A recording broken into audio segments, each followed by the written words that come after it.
You see, the enemy has always been here. It's your uncle, your aunt, your father, your mother, your brother, your sister, your nephew, your nieces, who belong to the fraternal orders collectively known as the mysteries. The very highest degrees of which, combined together, make up a secret order known as the Illuminati. Their goal is to destroy all existing religions save theirs, all existing governments save theirs, and shackle the mob in a system of eternal oppressive debt chained to a computer for the rest of their life, in a propagandized world to make them believe that they are happy in this system.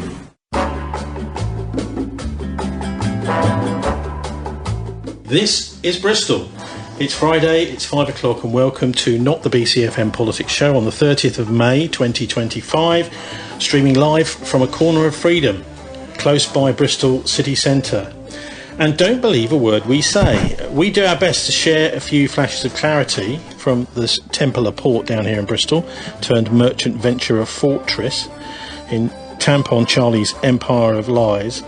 But you have to go and check things for yourself. That's the way it works, I'm afraid, folks. So although you'll see written all over the BBC how true they are, you've got their BBC Verified pretending to verify things, but we say the opposite. Don't believe a word. Go and check it for yourself. And you can check quite a lot of what we're talking about, any of the more contentious stuff, because I put all the links up over the weekend. So usually by Monday, you'll find anything you think, no, I don't believe that. Wow, that's ridiculous, impossible. You can go and check it by the end of the weekend. So we're live on the talkradio.org.uk stream, on DJ Plug Radio in Nuneaton, Warwickshire, and live on the Not the BCFM Politics Show app, available free from APK Pure or Apple App Store, but not the evil Google Play. And by far the best place to get it these days is the link which I put up on pinned it to the Telegram channel, the Tony Gosling censored Telegram channel, and also on the show page at thisweek.org.uk, a nice little link just underneath the big green download button. So I'm Tony Gosling.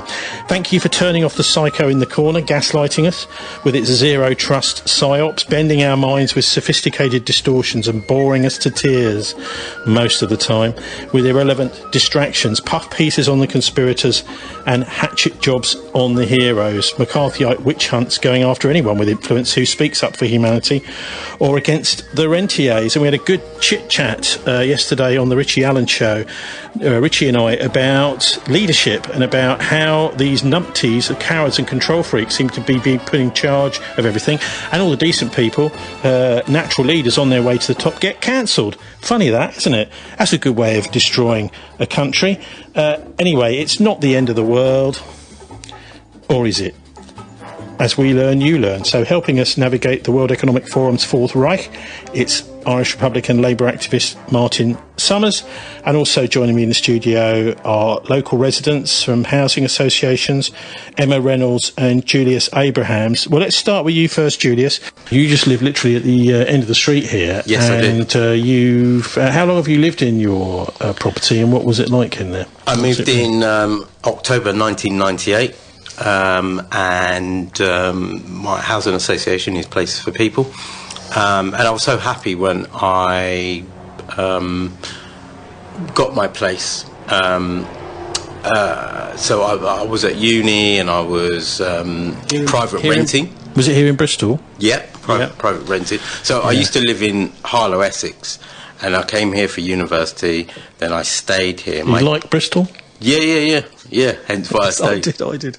Yeah. So who's your landlord? Who's your social landlord? It's Places for People. Right, well, they're one of the biggest in the country, I think, aren't they? Yeah. Anyway, so tell us about your experience with them. How did you get on with them? So, really happy that I moved in, and one of the things that I didn't really like is when you're on the housing list, when your name comes up, they say, right, we're going to show you 3 properties. If you don't choose any of them, you're going to go, basically... You've got to start again. You've got to start again.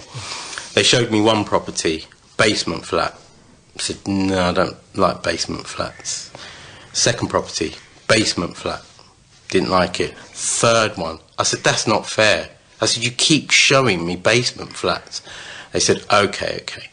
So then the next one they showed me, the entire block was empty. The basement, the first floor, second floor, and then the top floor. And I chose the first floor because I didn't want to haul my furniture all the way up the top, but I did like the view. So I was really happy when I moved in. And then I think 2006, so I write stand-up comedy. I was also working for Hewlett-Packard. I worked for Motorola. And in between these jobs, I was trying to write comedy. So I was in my living room. I kept on falling asleep. And I thought there was something wrong with me. I thought I had lethargic something or other. Turned out that the flue was blocked and I was being gassed.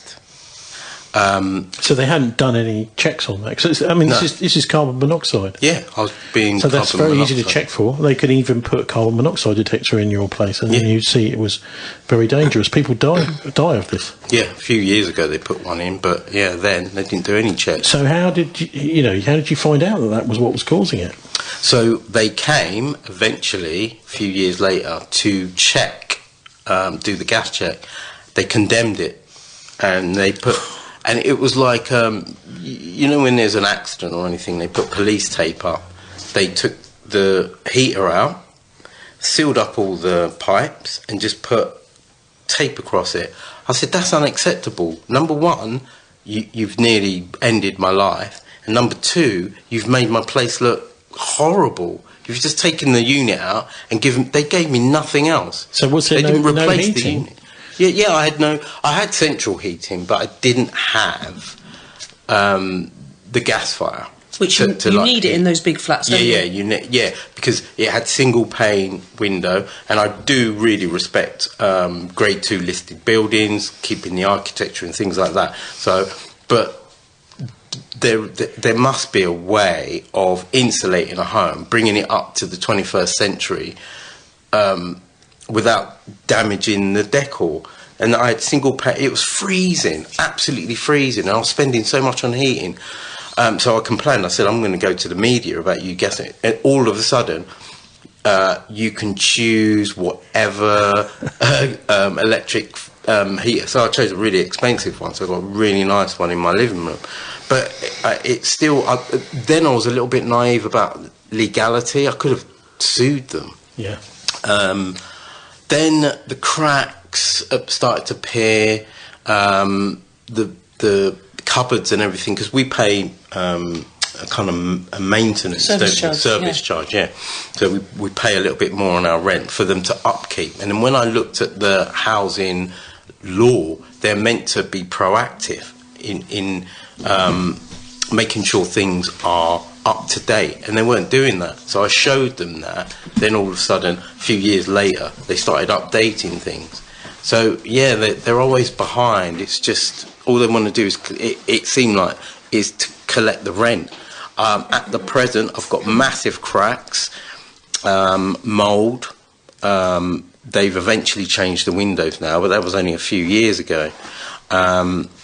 They have also fitted a new door system. And when they were exchanging the door system over, they left the front door open. I couldn't lock it. So myself and my fiancée, we moved out because the fear of people just coming in, and people did come in. It's up to people what they do. But we found people doing their thing on our doorstep, leaning back. Oh, the door's open. So they had access to our place. Yeah. I kept on complaining. Eventually, they put this door. Well, it is. I mean, it's a street drinking area. This around here, it's actually a very druggy area too. Yeah, that's where we are in St Paul's. And I was being very. So what you do is you do get people just sitting anywhere in the evening. Sometimes even shooting up in our car park, for example. Yeah. So it's the sort of area where you do have to be a little bit aware of security. Yeah. Exactly. So what's happened about that? Leaving the door open? Have they done anything? Have they actually given you a proper key now? Eventually, I said the door doesn't lock. I said it's open 24 hours a day, 7 days a week. So they called Avon Electrics. They came. They said, "This is not our system. It's half of one, half of another." It was ridiculous. Eventually, they've fitted the door, so that electromagnetic door, so it bangs. But there's no letterbox, and the key system, so I'm flat C. On the key system, to ring my flat, 1, 2, 3. So it doesn't even tally up. Yeah, fair enough, you can work out that A is 1, B is 2, and C is 3. But no one's really going to... I'm laughing, but you've got to guess, someone coming along, a visitor, that they've got to sit there, basically, they've got to... it's like the Krypton factor. Yeah. They've got to figure out, now, what do I do now? And they could be there for 20 minutes, pressing buttons and getting nowhere and walk away. Many people can't operate it. The local councillor came to look at it. He couldn't work out how to ring the bell. Abdul. No. I've had elderly relatives, they can't work it out. It's completely un-user-friendly, isn't it, Jules? Yeah, because you wouldn't know that there are 4 flats there, or 5 flats. So you won't think, oh, A is 1, B is... Because they haven't marked the front door. They've just put the number. They won't mark it. I wonder if whoever's installed this system and is maintaining it somehow mates with somebody at Places for People, rather than someone's done some diligence and said which is a good door entry system. The other thing is, of course, this is the fire people mainly, isn't it? Because they are in charge of the doors. They want to make sure that the doors are very, very secure in case of a fire. Yeah, in fact, doors to such an extent that sometimes they're really easy. You've got to lean and push and push and push to get the thing open. Yeah. You've hit the nail on the head. When I said, why are you not giving us a letterbox? They said, somewhere in Scotland, there was someone who didn't like someone, and so they put a firework through the letterbox. So not giving you a letterbox will prevent that. I said, that's ridiculous. I've lived here since 1998. I know lots of my neighbours. Not once have I heard that as something that has happened. Lots of other things, but that, no. Emma, do you want to chip in here? Because I know you've had problems with this door entry system. You're also a Places for People person. Yeah, I did ask them for the stats on firebombs through letterboxes, but obviously they ignored me. Yeah. We've all been putting formal complaints. So basically... Can you not just cut a hole in the door? It seems to be the obvious thing to do. Yeah. Steel, is it? Steel. Heavy. Yeah. Maybe just remove the door. Electromagnetic. So basically, if they had a Places for People had a lot of money for upgrades, and it's been a traumatic battle, this whole experience. So the upgrades were for St Paul's to have new kitchens and new bathrooms. And I had to fight to get that because inaccurate dates were being given, where I was being told you've been upgraded in 2015. And I was like, well, I must have taken a lot of acid that day because I don't remember you fitting a new kitchen. I had to fight. I had to threaten to go to the BBC. I had to say I've known everyone that has lived here since 1991. No one has put a new kitchen in. So this is a way that housing associations can just fake where they've done improvements so that they can say, oh, well, we don't have to bother looking after this flat anymore. It seems that way. Obviously, they didn't say... they said to me, oh, we had dates mixed up. Then the bathroom wasn't done. They weren't going to do that, but luckily my housing officer stepped in because my bathroom hadn't been done since 1991 either, and they're meant to do it every 30 years. So none of us knew that we were going to get these doors, which are, So they just turned up, did they? Well, we were told... I got a letter the day before saying that it's ridiculous, and the letter wasn't dated. So that's how they get because through things. And it went through the letterbox with the last letter through. Yes. So in our tenancies, we have a right to consultation. That doesn't appear to us to it could be like maybe a 12-hour consultation. If they posted something through the last thing through the letterbox, you've got 12 hours to look at it before they come in and put a big steel door on that you can't get through. In my understanding, a consultation isn't just telling you we're going to do something and then doing it, but I'm not a lawyer. I can't afford a lawyer. I'd love to get a lawyer to tell me what does a right to consultation actually mean, because we don't feel we've experienced it other than, yes, we got to choose what colour cabinets for our kitchen, yes, for our bathroom, but for all the communal areas, there has been, in my experience, no consultation. And also, when one of my neighbours said, actually, I don't want this prison door without a letterbox. So he got a letter saying, you've been obstructing vital works, we're now going to fine you. This is how they consult us. I've got a lot to say. It's been horrific. Well, we'll be hearing a bit more from you, I'm sure, but maybe just one by one. Julius, what do you think is actually driving this? Is it incompetence? Is it malice? Is it some sort of weird regulation that you've not been told about? What was going on? Yeah, there seems to be a lot of kind of, it seems to me like some kind of backhand thing, because when you ring my bell, it goes to my phone now. It only rings a few times, and then it goes to France. You can't leave a message, and if you ring the France number back, it costs you £1.50 per minute. And if you're not familiar with it, because I think one of my neighbours rang the number. He's like, "Oh, let me ring this." Fine. Yeah, £10 for just being on the phone for a little while. So it's a little bit weird. It sounds like a scam. Yeah. It seems very weird. And what about your relations with places for people? Emma's mentioned the housing officer. That's supposed to be the first point of call, isn't it? Yeah. So my housing officer is, I think his name is, am I allowed to say his name? Yeah, Gareth Davey. Cardy, that's it, sorry, Gareth Cardy. He's trying his best, but when you're in a bureaucratic system and you're trying to do good, it's very, very hard. Because they've moved him on, Jules. He isn't our housing officer now. Right. I messaged him the other day and he says, "I'm really sorry to hear about that." And he said, "I will forward this on to..." So even though he's not in the position, he's trying to do his best. He's a really good man. So he's a good man. He's a good man.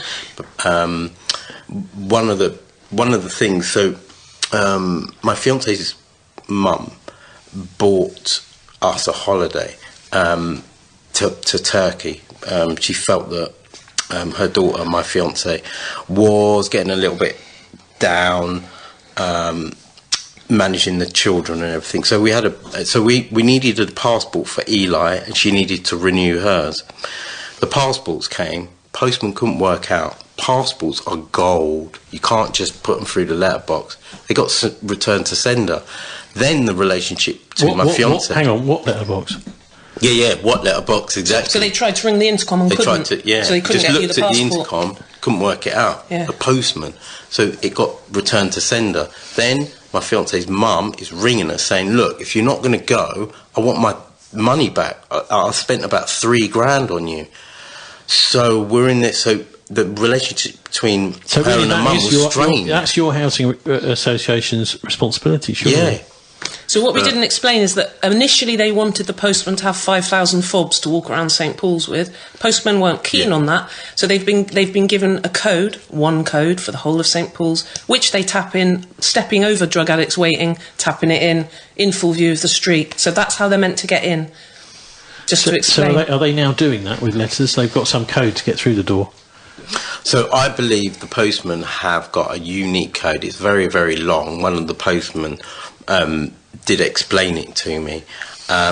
It's extremely long. How they're meant to keep all these different codes, I don't know. But the system they had before was too easy to work out. Too easy to work out. How do you mean?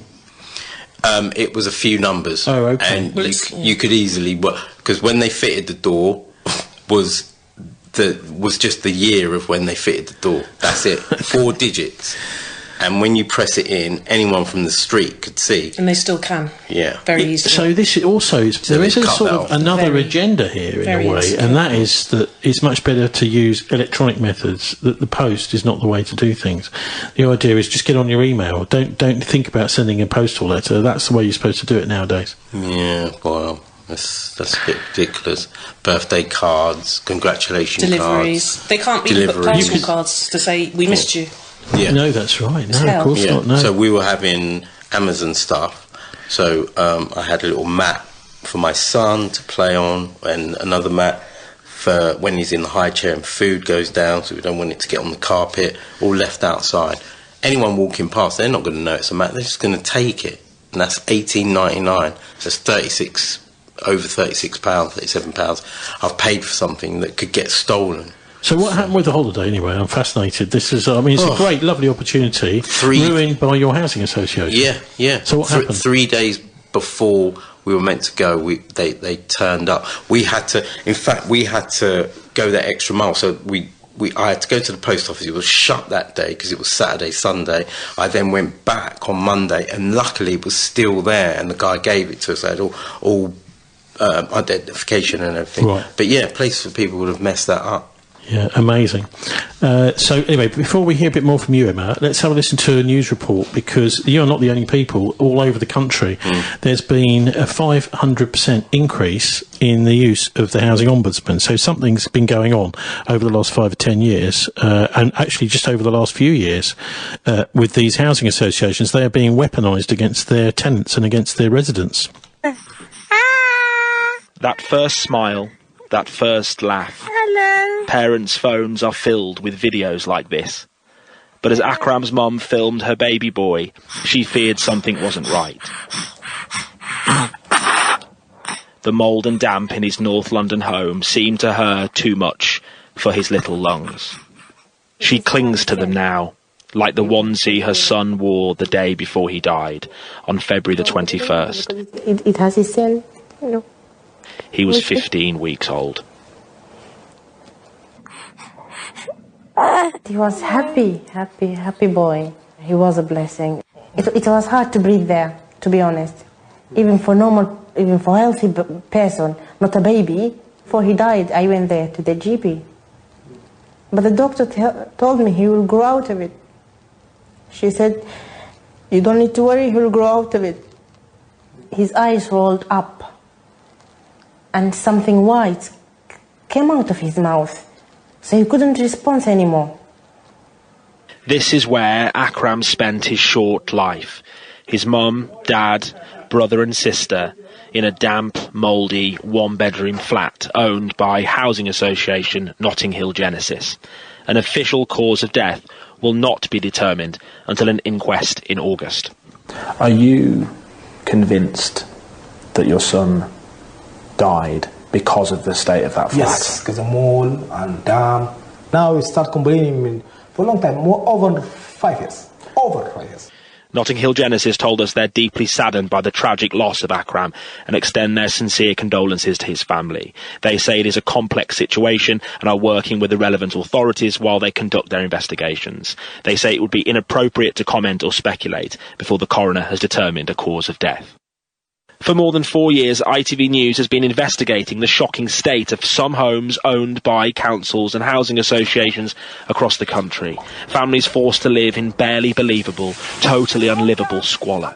And in that time, complaints by tenants have soared. In March 2020, England's Housing Ombudsman, which deals with disputes between residents and landlords, investigated just over 1,100 repair complaints about social housing providers. In March this year, that number had risen to just over 6,300, a jump of 474% in 5 years. The work of ITV News has had a significant impact on residents and their confidence to raise issues. Tenants simply won't be fobbed off now, whereas in the past there was a kind of attitude of get back in your box almost, you should be grateful for the accommodation that you have. But even when families do speak up, they don't always feel like they're heard. So that's the excellent ITV News, who seem to be the best in the country really at covering many of these housing issues, which is why they're one of the most popular television news services in the country. They're talking there about the death of a child, Emma. Deeply saddened, they say. We extend our condolences, but they didn't actually do anything for what the guy was implying there, about 5 or 7 years, even though the damp and mould had been reported. So this seems to be a similar sort of attitude by these landowners, and we're supposed to be told that the social housing is somehow different to the private landowners.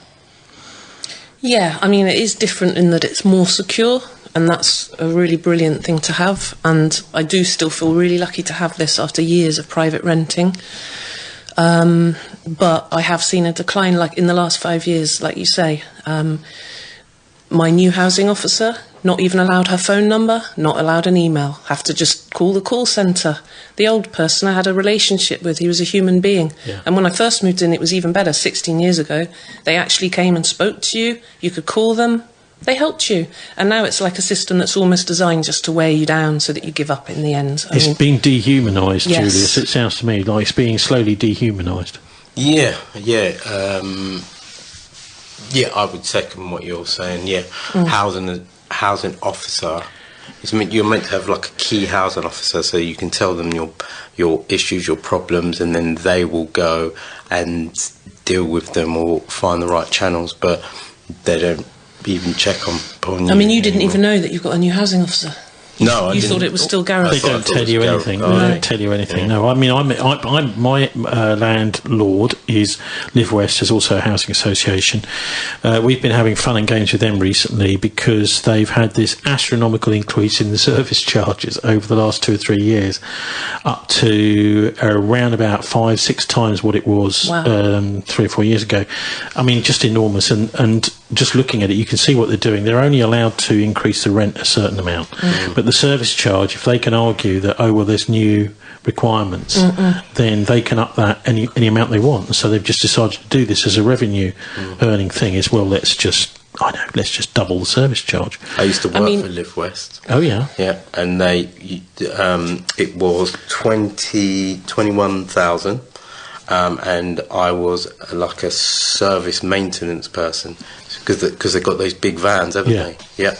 And each and every service person has one of those vans, and it's equipped with loads of stuff, and you can order stuff. If you believe that the hedges are overgrowing, you can trim those back. Fair enough, all these things need being done, but that's excessive. Each and every one of us had a van. They've got a fleet of them. And so they can do anything. That's the idea. And also, do they break down the cost? Because I've seen people that have got huge electrical costs, and you're thinking, on what planet can just this light switch in the hall? You're saying exactly what our complaint... We've got some complaints into the Housing Ombudsman at the moment about this, in that they don't let you compare year by year. They don't break down the cost. They'll just say electricity. So you think, well, what electricity is that? You've obviously got some sort of nuclear power station that you're running with this electricity supply.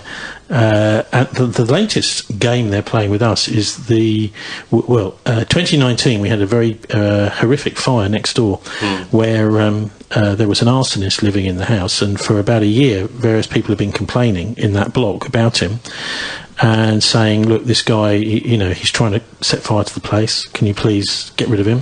Do something, please, please, please. No, they can't. It's mental health issues, and he's under treatment. It's all under supervision. And then he drops more flaming material down the staircase to the bottom, and eventually he actually set fire to his entire flat, which burnt most of that block down and nearly killed 8 people. So. This was an obvious warning, to that. This is in Cave Street in Bristol. You can look up the report. The fire engine turned up. It was a big hoo-ha. And so their latest wheeze, after having to close that block and refurbish it for 18 months and then let people come back. And him come back? And no, he's not back. He's in apparently better accommodation. The police were around there saying, we desperately want to get him in prison, but the Crown Prosecution Service won't let us because it's seen as just a mental health thing. Because he's done it before, apparently. And so anyway, the police were hamstrung as well by the system. So the latest wheeze by our LiveWest is they want to withdraw all of our fire extinguishers. Withdraw them? We're no longer allowed to have fire extinguishers because, would you like to guess why they've said that you might trip on them and die? That's not far off. Julius, go on. I think you told me. Yeah, okay. So the answer is that we're not trained to use a fire extinguisher, so therefore it's dangerous to have fire extinguishers around the house. So this is reminding me a little bit of the poor chaps at Grenfell Tower who were complaining for about 18 months, saying the only thing that's going to get them to do anything is this place burns down, and of course the rest of it is history. So again, this is all going to the housing. Now, what I'm trying to drill down into now is what is going on. Why are these... maybe Martin, do you want to come in here? Because why is it that these housing associations that were supposed to be almost like council running, the sort of private version of councils, they now seem to be becoming predatory, like private landowners, and obviously it's obvious what the fire extinguisher thing is about. They don't just simply want us to die, although they don't care whether we do, or they probably get the insurance money rather than the rent instead, so that doesn't bother them too much. But the point is, it's cost cutting, because they've got to go and check them once a year, they've got to go and see if there's any stuff in them, and this is cost cutting. So what is it that's going on with housing associations? Why is it that they're now behaving much more like private landowners and landlords in the last 5 years or so? Well, I mean, they've gradually, because you were on the board, weren't you, of Nightstone? Before it became LiveWest, yeah. That's right. So, in other words, at one stage they were more kind of socially oriented, and they've just become essentially private companies. And they have to raise their own. In your block, for example, there's one bit at the end where they rent it out to. It's essentially private tenants, isn't it? So they're getting money in from doing that. And of course, the whole point of that it's called shared ownership, that section. Yeah, but I mean, what the point is that instead of being there, I mean, councils used to provide council housing for people in need on the basis of need. They have now become separate. I mean, Bristol is one of the few cities where we've still got substantial council housing. Because I was working at the council when... some of it's really good, actually. Well, some of it's not so good as well. Because I was in one of the tower blocks the other day. They've got a lovely room on the ground floor, which is a communal place where everyone meets for lunch once a week and a chit-chat. And there's little signs up in the lift say, every Wednesday, and one of the residents comes and sorts it out for them. So, I feel like I'm jealous of the council tenants a bit. Well, what happened is at one stage they consulted the council tenants and said what they really wanted them to do was to agree to be a housing action trust, so they would all be pushed into the third sector, i.e. towards the private sector. But the council tenants said, no, we don't want that. And so that all the political parties on the council said that they accepted that, including the Conservatives. And I actually put up a little thing, because I was working in the social economy section of the council, so I put something, this third sector stuff isn't always the answer. I mean, we used to have in this country, I'm 65, proper council housing, which was actually, everybody knows who's in charge. Why is it the housing market? Okay, why is it the housing market is becoming so crazy?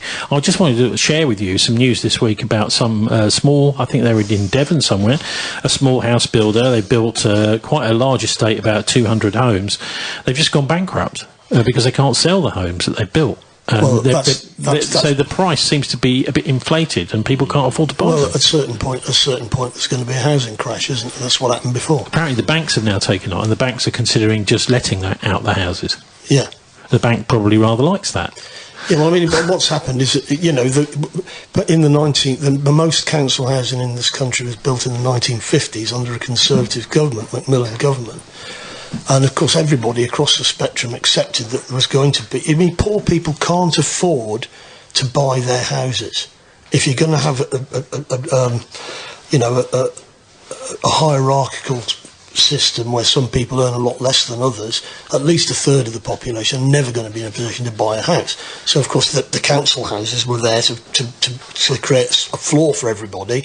And, of course, it made the housing prices for people who were buying houses lower because you got a choice, I mean, half my family would be in council housing and the other half would buy their own houses because it just depended, depended on how much money you were earning. Yeah. But of course, what's happened is they've the whole push of Tory policy from the 80s onwards has been to get everybody into private housing one way or another, buying their house, and of course, as house prices rise, that's free money for those people. And of course, also, when they sold off the council housing stock to existing tenants, I mean, some of the people in London who were living by the river, they were basically given £1 million by the government. I'm going to put it on you now, Martin, because you're always saying, in Germany it all works fine. No, here it doesn't, does it? Well, it's not working here at all. Well, no, it doesn't. In Germany, they've still got things like rent controls in places like Berlin, and of course, middle class people don't necessarily buy their houses in the way they do here. They rent quite luxury apartments, but they rent them. And of course, this has implication in the way the economy works. So what happens, what they used to call stop-go, which is really go-stop. As the economy in Britain starts to pick up, the house prices start to rise in the southeast of England, and then they've got to put the brakes on to stop it to stop inflation, and by doing that, of course, you're wiping out all the industry north of the Wash. Well, I just want to say something a little bit positive about all this, because we had suddenly a parking scheme imposed on us at the beginning of the year in our My Housing scheme. Posters appeared up there and plaques on the wall saying any car that's not registered will be fined, blah blah blah. We looked at it, this is a bit strange, and we just made an immediate complaint about that. We got a little what's called service charge review group. It's just a handful of us, 2 or 3 of us, made a complaint about that, and they immediately came back and took the posters down, because it was all completely unlawful what they were doing. And this was just I suppose some kind of grifter basically coming along saying, look, if I can find a car that's send someone down here, get a registration plate of something that's not registered, that's money for me. And so this just seems to be the way they try and do things. But so what I'm saying is, by actually sending in a written complaint that may have to come back through your letterbox, oh dear, maybe an email. I think they prefer emails, because they can always say, oh, we didn't receive that. Or they don't open it. I find email trails better than a phone call, because it's like, who did you speak to, when did you speak to, and how are you meant to document all that. But what I do is, if I've got a complaint, I find all of Places for People's emails, and they do this thing, it hasn't got Places for People in it. Sometimes it's called Customer Hub, CSC, which is Customer Service Complaint, or there's another one which is for the managers. I just get them all and just email everyone, so they can't say they didn't get it. Yeah. So what about you, Emma? Have you made any complaints? Because this is what you've got to do if you get any action at all. So many, yeah. I've had to. I mean, we used to phone up the housing officer. Often it would get sorted, and this is why we've got this 500% or 475% increase over the last 5 years. Is because the housing officers are not able to deal with things mostly anymore, and you have to make a commitment. I don't know if you have them. I mean, or your actual to Places for People. Have you actually managed to complain to them or the Ombudsman or anyone? Yes, I've complained multiple times about different things, and this latest thing with the intercoms and doors is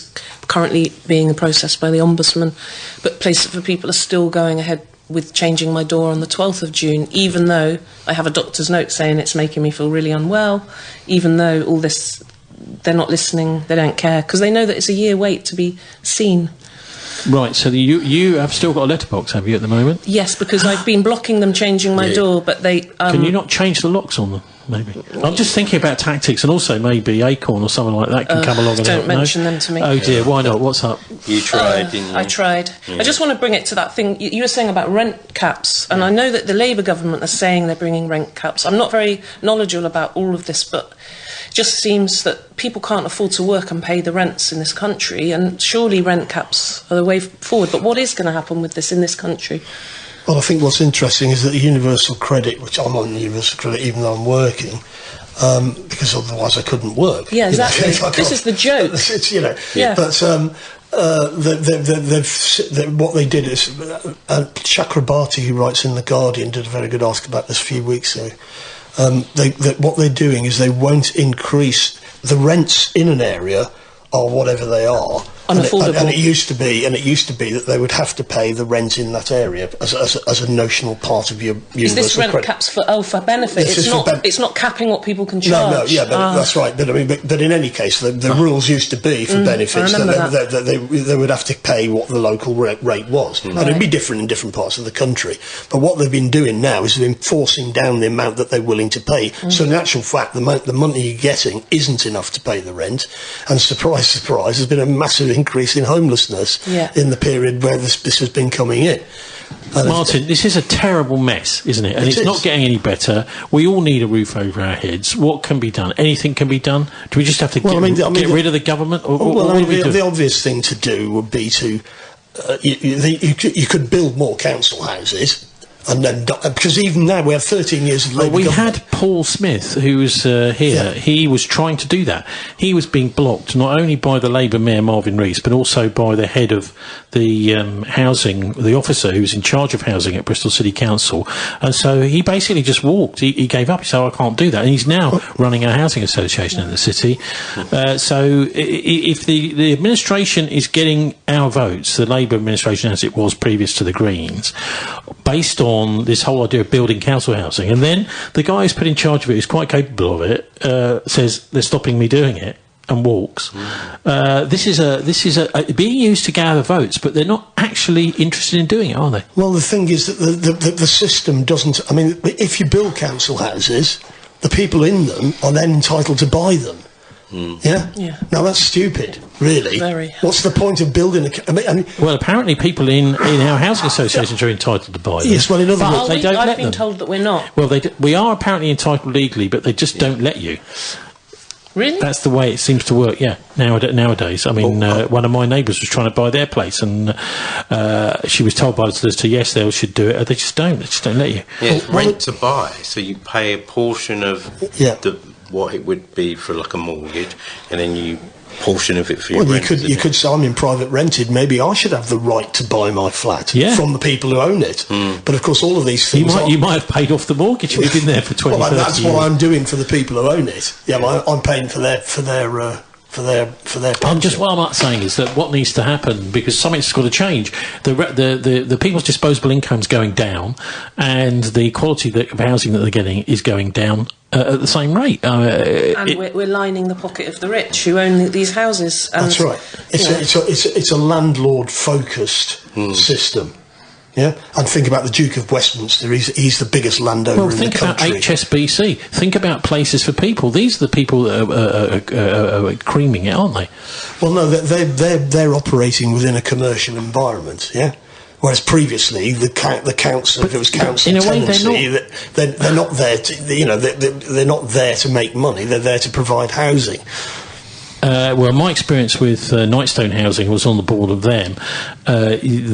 What's been going on is more and more people from private industry are being brought in to be executives and senior managers. The executive to ours is some American businessman who doesn't give a flying F about us. That's right. In my opinion. So, in other words, the whole idea is to commercialise everything so that the state is not involved, and of course. At some point, you'll probably find BlackRock. Well, that's right. Yeah, they will. I mean, that's what's happened in the US. A lot of housing has just been bought up by banks and has been rented out.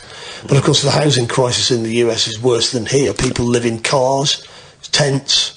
You go around. Isn't this being caused by all this mass migration? All these new people? No. There's plenty of housing in Bristol. It's just in somebody's big house. If you go up to Clifton, there's five bedroom houses. There's quite a lot of empty properties that people are buying as an investment.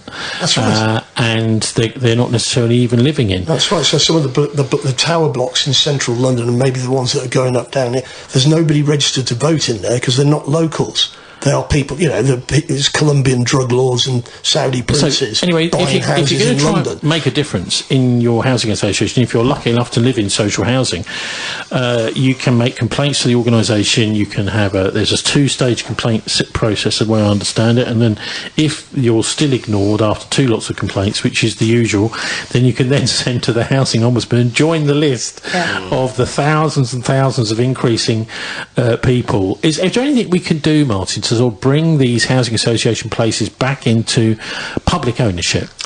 Well, I mean, the point about it is once you've made an aquarium into fish soup, it's very hard to make it back into an aquarium. Yeah. So, in other words, a lot of these policies that have been pursued since the 1980s are designed to be irreversible. Yeah. Is that because of the legally these? No, it's just physically impossible. Yeah, it isn't really, is it? I mean, if you make some sort of payment to a housing association, and then that can just transfer the ownership to, say, for example, Bristol City Council's housing department. Well, I think what may happen at a certain point, especially if there is a housing crash and a crisis, is they'll have to do something more dramatic. And, it'll take something like that for them to do it. Can I say that a depressing thing is that if enough people made complaints to the Ombudsman, people like Place for People would be formally investigated, and they could even be shut down and, you know, have the property returned to whoever, the council. But unfortunately, most of the people that live in them, most of the people that live in them, they're worn down, or they might not be from this country. They might not know about doing formal complaint. There's different reasons. People are not complaining, and so they are getting away with a lot. Like I've reported them to the Information Commissioning Office for violation of our data. One example is we come home, we find we've suddenly got a new intercom screaming out our voice note and our personal phone number onto the street. Really disturbing, particularly as a woman. And because, I mean, yes, I've formally complained. No, not anyone else I know. Maybe Julius has. And they actually told things that weren't actually in line with reality to the ICO. And I was actually so worn down at that point, I couldn't be bothered to keep fighting. It's a long process, isn't it? If everyone had done it, they would have had a huge fine, but unfortunately just me and a couple of others. So this is how they get away. They're serving the most vulnerable. Also, you've got more than one housing association, so it's not one structure. If it was a council, it's one structure. You can go to your local councillor and say, I'm not happy with blah, and then they can... So, Martin, what do you think is behind? I mean, this door entry system with no letterbox and the bizarre calls over to France... Can I say something? Yeah, cool. One thing we haven't mentioned, another nice surprise I've had, because I've got a normal intercom person to come and look at the system to see if there's an alternative that actually works that I could put in, because the signal isn't strong enough in St Paul's. It's a phone signal-based system. Failed for me about half the time, but I've been told you have good signal, you live in the inner city, so that's their response. So anyway, not necessarily, I can tell you. No, it's not. This guy said to me, all you needed was a £200 wired intercom. This is over £1,000 worth of kit. This is like having an old banger with a Ferrari with an old banger's engine. Like, this is designed for a tower block. It was overheating all of our fuse boxes. But the thing that none of us even realise is we are going to be charged for a SIM card to operate this thing that we don't want. So that is either going to be £12 extra a month for the houses. If there's two of you, that's an extra 50, for me, for three of us, 50 quid a year. But we haven't even been told, or it might be pay as you go. I don't know. But all these costs, there's no regulation. This is a little bit sinister, a little bit almost fascistic, the way that it's just being done to people. Right, we have decided you are going to have to put up with this. You are going to have to do this. What's your experience of it? Sorry, go on. Oh, sorry, one of the things that just reminded me, when they fitted the door, I had the door propped open. We've got a double buggy for Alina and Eli. Alina leant on this electromagnetic door, just the frame, and it burnt her hand. And I said, "Are you alright?" And she said, "The door is boiling hot." And I put my hand on it, it was boiling. So I went upstairs, got an ice cube, and did a video of this ice cube melting. And they came and they fixed it in the end. But that's just unacceptable. And one of the things I wanted to say is how in this country that is meant to be one of the richest in the world is the housing situation so bad. And I'm just thinking of Libya, where you were given a house, you were given education, and you were given all these things. Healthcare. Yeah, and healthcare from a man that they said was completely evil, which was Gaddafi, who is now dead. But how has he managed to do that in North Africa, in Libya, and here we're unable to do that? It's just all about money. It's like we're still feudal, going back to serfdom. Well, it is. I mean, that is exactly it. We've inherited a very landlords reactionary state. We've got, this is a feudal state which had a few, tweaks on it to make it more kind of socially friendly, and then they've got rid of all of that. A brief bit of socialism after Second World War. Now it's gone. Yeah, well, they deliberately dismantled it. The whole thing of the council housing system, and it was Macmillan who built the most council houses. He boasted about it. This is a Tory. He said, I'm happy to do this, and this is what we want to do. And of course, the thing that, from the point of view of the Thatcherites, was that these people who lived in stable council housing tended to vote Labour because they're the people providing the house. And of course, also you can go on strike.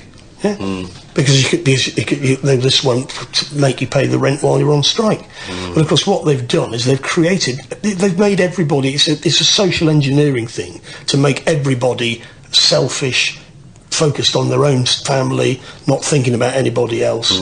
And they've succeeded very significantly. They've created an infrastructure that reproduces that, and it's very difficult to change. If my name was Angela Rayner, which it isn't, I'm very glad to let you know, I would be saying, well, we've got this thing called the Renters' Rights Bill, which it makes it more difficult to evict people.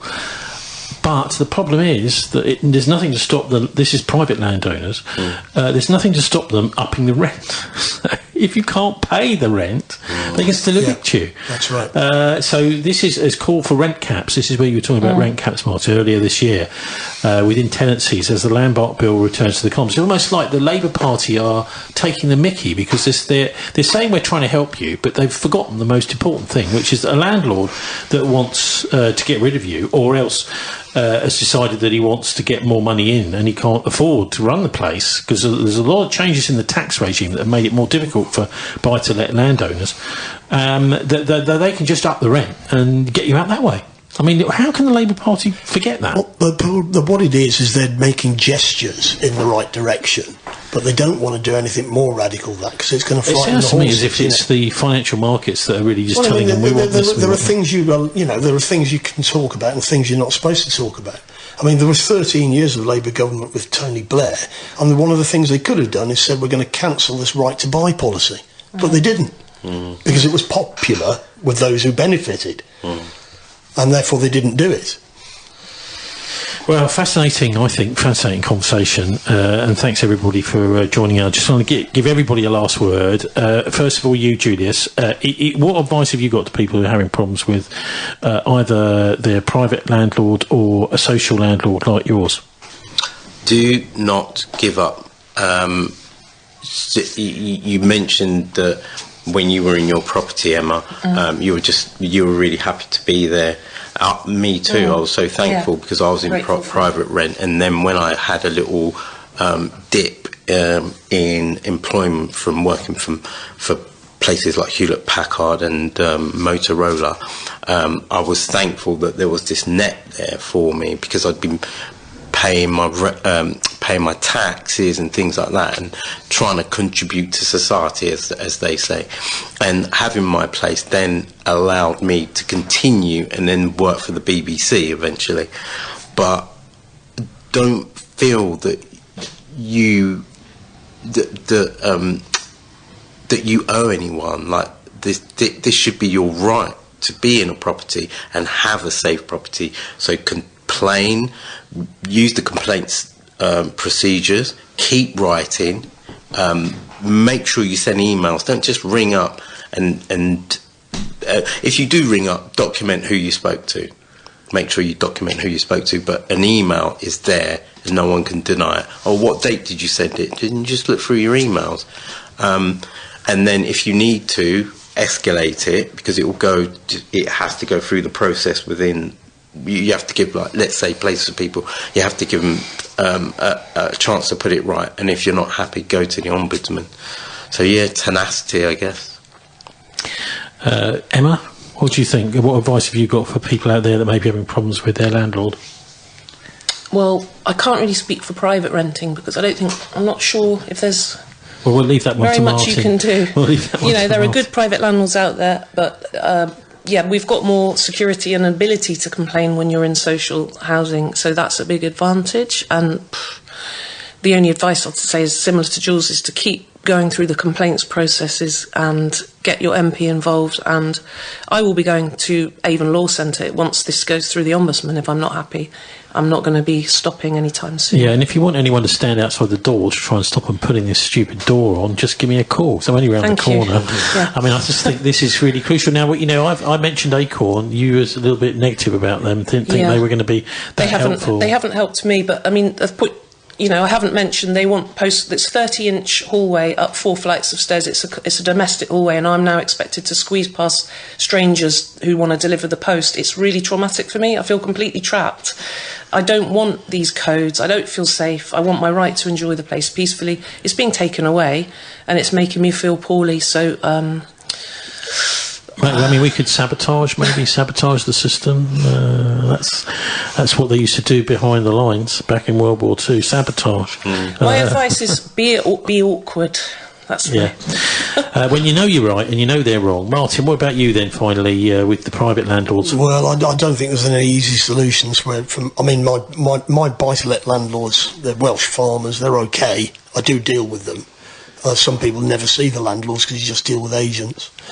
I know that, what will happen when the property market goes down, which is what happened to me last time in 2008, is all the buy-to-let landlords sell up, and at that point you're evicted, and it's very difficult to get anywhere else to live.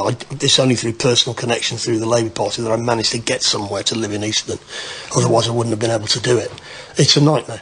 And I don't really know what the solution is. Housing should be a basic right, and I don't think people should be allowed to make profit from it. I guess that makes me a communist or something. But I just believe there's a conservative government built all these yes, I know, but that's maybe Conservatives that had a social conscience. Well, that's right, and they also realise it's the way to do it. Yes, it is, because also surely it's better for industry that the people can afford to work. That's right. That's right. It pushes up the cost of labour. Yeah, isn't it part? This is a major. Funnily enough, you've just touched on. This is a major reason why China is doing so well. It's because it's so impossible and expensive to employ anybody in this country. Yeah, because of housing. And in the US, well, there's also energy, electricity, transport all costs. All the things that are not regulated, that are basic rights, basic needs Margaret to live. Thatcher. Well, that's right. All roads lead bad. Yes, to her. Mm. So can we do anything about it though? Well, I mean, we have Workers' Party. We have to have a crash, do we? Well, I think it's something like that. It was the Second World War that led to the creation of the council houses. Before that, people really did have to struggle in private rented, and that's what they had to do. But the war itself, don't forget, the place has been bombed, loads of people have been killed. So, they created the NHS and created proper social housing. Well, it's a shame the Labour Party just seems completely incapable of doing anything. Well, they're trying to, don't forget, they've got to win swing voters in the marginal constituencies around London who are all buying their houses. We're still subsidising young people to buy their houses. Well, they're swinging away from Labour. I hate to tell them. They're swinging away if they're swing voters. They're swinging towards a certain person called Nigel Farage, who we've just had some amazing poll results out this week, at the end of the week, where he started this week after the bank holiday on the Tuesday. I thought it was really rather smart of the... they do seem to have an extremely good public relations strategy at Reform UK, where they... because I was complaining last week, saying, we've just had this deal done, apparently, with the European Union, and nothing from Farage all week. So he leaves it until after the bank holiday, when Kerry Badenoch and others are all off on holiday, to launch his broadside. So let's have a listen to that, and I'll put a full version of this on our show page at thisweek.org.uk later. And thanks ever so much, Emma and Julius, for joining us to talk about social housing. Thank you. Thanks. I know many will say, look, marriage is outdated. Most people don't bother to get married anymore. And, I'm hardly standing here in front of you as a religious priest and moralising. I'm not sure my own track record is ever so good on this. And we all lead imperfect lives. But what is true, what is absolutely true, and the evidence is there to prove it, is that where people who are married stay together for the longest period of time, the children that grow up in those environments have the best chance of success in life. Doesn't mean you can't survive outside of those circumstances. Of course you can. But I do think having this transferable tax allowance, perhaps making marriage something that is just a little bit more important in terms of the family, I do believe that it is the right thing to do. And of course our biggest aspiration is that working people should not start to pay tax until they earn £20,000 a year. It's a policy that is wildly popular. It is a policy that would encourage people to get off benefits and to go back to work. We also recognise those that have worked during their lives, save for a private pension, are now penalised by the withdrawal of the winter fuel allowance. If you don't have any savings, you'll still get the winter fuel allowance. So we're punishing working people at all stages of their life, and we would reverse, absolutely reverse what has happened, and we're taking away of the winter fuel allowance. Now, of course, you will all be lined up in your droves to say to me, how on earth can you afford all of this? How on earth can you afford 5 billion here or 5 billion there? Almost forgetting that the national debt is now 2.8 trillion, and that not just the last government, but this one too, are hopelessly adrift when it comes to government borrowing. We are going to make big savings. We will stand here before you in 1 year's time and show you the excessive costs that we've taken out of local government. And at a national level, if we win the next election, we will scrap net zero, something that is costing the Exchequer an extraordinary £40 billion plus every year. There will be no more asylum hotels or houses of multiple occupancy. People who come here illegally across the Channel or on the back of lorries will not be allowed to stay. We will scrap the DEI agenda, which is costing the taxpayer up to £7 billion a year throughout the public sector. And yes, we see considerable savings to be made amongst the quangos. So yes, I do accept that these proposals, especially the one of lifting to £20,000 the level at which people start paying tax, I accept that it's expensive, but I genuinely believe that we can pay for it because we're not ideologically tied to the same ideas upon which we believe the Conservative and Labour governments have gone so wrong over the course of the last few years. As for community, we are totally appalled as a party at the growth of two-tier Britain under two-tier Keir. I want to make it absolutely clear, Lucy Connolly should not be in prison. The sentence that was given to her was absolutely excessive, and while she should not have said what she said, understand there were millions of mothers at that moment in time after Southport feeling exactly the same way. We also find it appalling that there is now open discrimination in employment advertising against white British people. DEI must go. We are a party that believes in meritocracy. We're a party that does not accept that somehow there is something uniquely awful about the British people or about our past. We believe the opposite. We actually believe that the British people are the most open-minded and tolerant country, frankly, that you could find on earth. So we feel very strongly about that. We, of course, shake our heads at early prison releases. And this is an area that Sarah Poachin, our new MP, this is an area that and the failings in our judicial system that she is going to deal with. And we will, of course, end mass migration into Britain and be unafraid to talk about migrant crime. I was utterly demonised between 10 and 20 years ago for suggesting that opening the doors would lead to bad people coming into Britain. What I said was that from poor countries, we'd get their best people and their worst people. And I think if you look at the crime statistics in London and elsewhere, of the gangs that have been allowed to come in from Romania, Albania, or wherever else it may be, I do believe that I was absolutely right.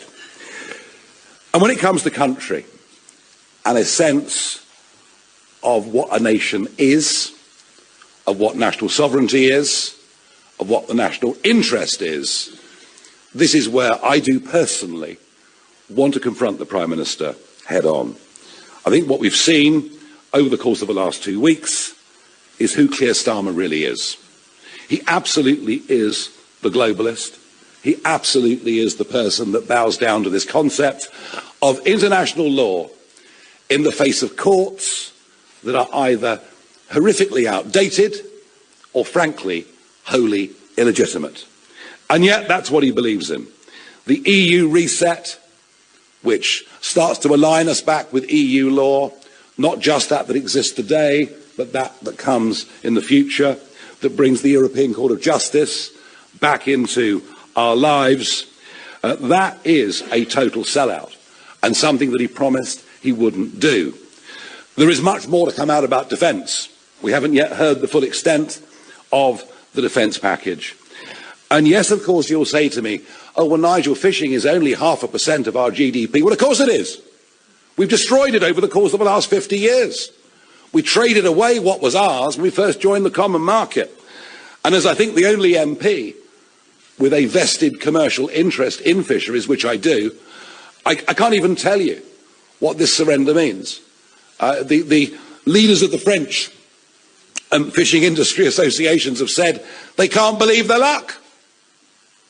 They're being allowed to fish up to our 6-mile line for a further 12 years. It means the death of nearly all of our inshore fishing industry. Because the old people retire, the young people won't come in. It is an absolutely horrific betrayal, and yet they seem to have no guilt about it, let alone the environmental damage that has happened since Brexit, where the French, Dutch and Danes have fished between the 6 and 12 in a way that is wholly unsustainable, and yet we've done absolutely nothing. When it comes to Chagos, I think this is the worst deal I've ever seen in my life. There was absolutely zero legal necessity to give away the sovereignty of the Chagos Islands. None whatsoever. An advisory judgment from a court that is not legitimate and that has too much Chinese influence in it. And we're paying to do it. And if inflation runs at an average of 3% for the next 99 years, it's £52 billion. It's almost unbelievable that he could have done it, and not to have even referred to the Chagosian people who've suffered terrible racism in Mauritius, terrible racism. And now that this deal is done, they're now fleeing Mauritius and coming to our country, which they can do, of course, because they are British subjects. But I suppose, to Keir Starmer, racism only comes from people without university degrees. He probably doesn't think it happens between other races. The World Health Organization, of course, he signed us up to the pandemic treaty. Everything he's done in the last 2 weeks has been against our national interest. Everything he's done in the last 2 weeks will be undone by us in government, regardless of what the consequences are. He doesn't understand what national sovereignty is. He's never, ever, ever got over the Brexit result, and is frankly doing his bit incrementally to reverse it. Now, I came back into politics on June the 3rd last year because I believe that our country has to be turned around. I came back into politics on the 3rd of June last year because I believed I had the ability to really give momentum to this political movement. And I've lived a bit. I've had some great successes in life. I've had plenty of failures in life as well. But what I bring to this now is experience. What I bring to this now is passion. What I bring to this now is a kind of courage or madness, you can take your own pick, which perhaps you only have when you've survived a few close brushes with death and even managed to go through the snake pit on I'm a Celebrity, get me out of here. But the qualities that I offer are hard work, passion, and yes, I'm not afraid of anything. I'm not afraid of a mob. I'm not afraid of criticism. I'm not afraid of protest. I believe that reform represents a silent majority in Britain. I believe what you're witnessing is the beginning of a genuine political revolution, something quite remarkable that is happening and will continue to happen in British politics. And if that means I'm pitted against the Prime Minister and whoever the leader of the Conservative Party may be, well, so be it. I think I'm ready for that right now. Thank you very much indeed. Well, he does then take questions. after that, and I'll put the full interview up on our show page at thisweek.org.uk. He's talking about, I mean, when he starts to talk about, I've been doing this for such a long time, blah, blah, blah, and so many years, and you do think, well, he's about to announce his resignation, but he doesn't. Martin, anyway, what do you make of the Farage phenomenon? I know you don't like his role in Brexit, but I mean, the people voted for him, so tough. Well, I mean, he's obviously a competent politician, and he's destroyed the Conservative Party. The Conservative Party's finished. Reform are going to take their role. He's talking about things like marriage, isn't he? Which is actually no one is talking about. Well, he's talking about marriage, and he's how many wives has he had now? Is it 3 or 4? But he's not talking about his personal life, is he? So, okay, so he can't talk about marriage because he's had marital He can trouble. talk about it, but because he's talking about married tax allowance. So maybe you get a married tax allowance however many wives you have. Yes, okay. I mean, this is Conservative politics of an, don't Labour care about marriage? No. Well, no. Labour. Why is it Labour aren't interested in marriage then? Why is it a Conservative? Labour. You can't accuse Labour politicians of not being interested in marriage. Why do you say it's a Conservative thing then? No, because going on about the family in a certain kind of a way is a Conservative trope. Way? In saying that they think it's a good idea. Right, that's what he's saying, isn't it? And that it should be fostered by government. Okay. Marriage and family should be fostered by government. Why is that a Conservative thing and not a Labour thing? It's neither, really. It's not that important in terms of the big scheme of things. He covered a lot of ground there. You've chosen to fixate on marriage. That's where he started, yeah. Okay, that's where he started. The main thing that Keir Starmer has been saying about it is the sums don't add up. Okay, would you like to pick up what you make of what he was just saying? Let's talk about the meat of the economic both about policy. The Tories and Labour, yes, and explained how people don't want to vote them for them anymore. And I think most people can relate to that, can't they? They can, but once they've voted for reform, they might not want to vote for them anymore because you've got to manage the economy. This is exactly what Steve Hall was saying last week. He's saying you're going to get 5 years of reform and then you're going to hate them and you're going to want to get rid of them. They might not even win. But they're definitely in contention in the way that the Conservatives are not. But on the other hand, they're not necessarily going to win because, I mean, Nigel Farage is a bit like Marmite. It's a bit like Corbyn. Some people love him and some people hate him. Yeah?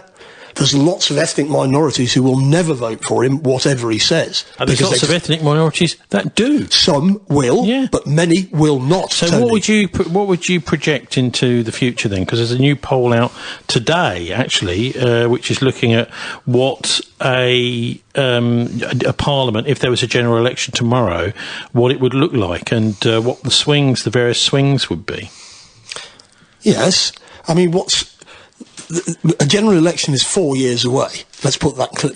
So would you just give us your projection then? Do you think Labour would get back in? Well, I think what will happen is that Labour Party is losing votes to reform in some parts of the country, but they're also losing votes to the Liberal Democrats, the Greens, and other parts of the country, like here.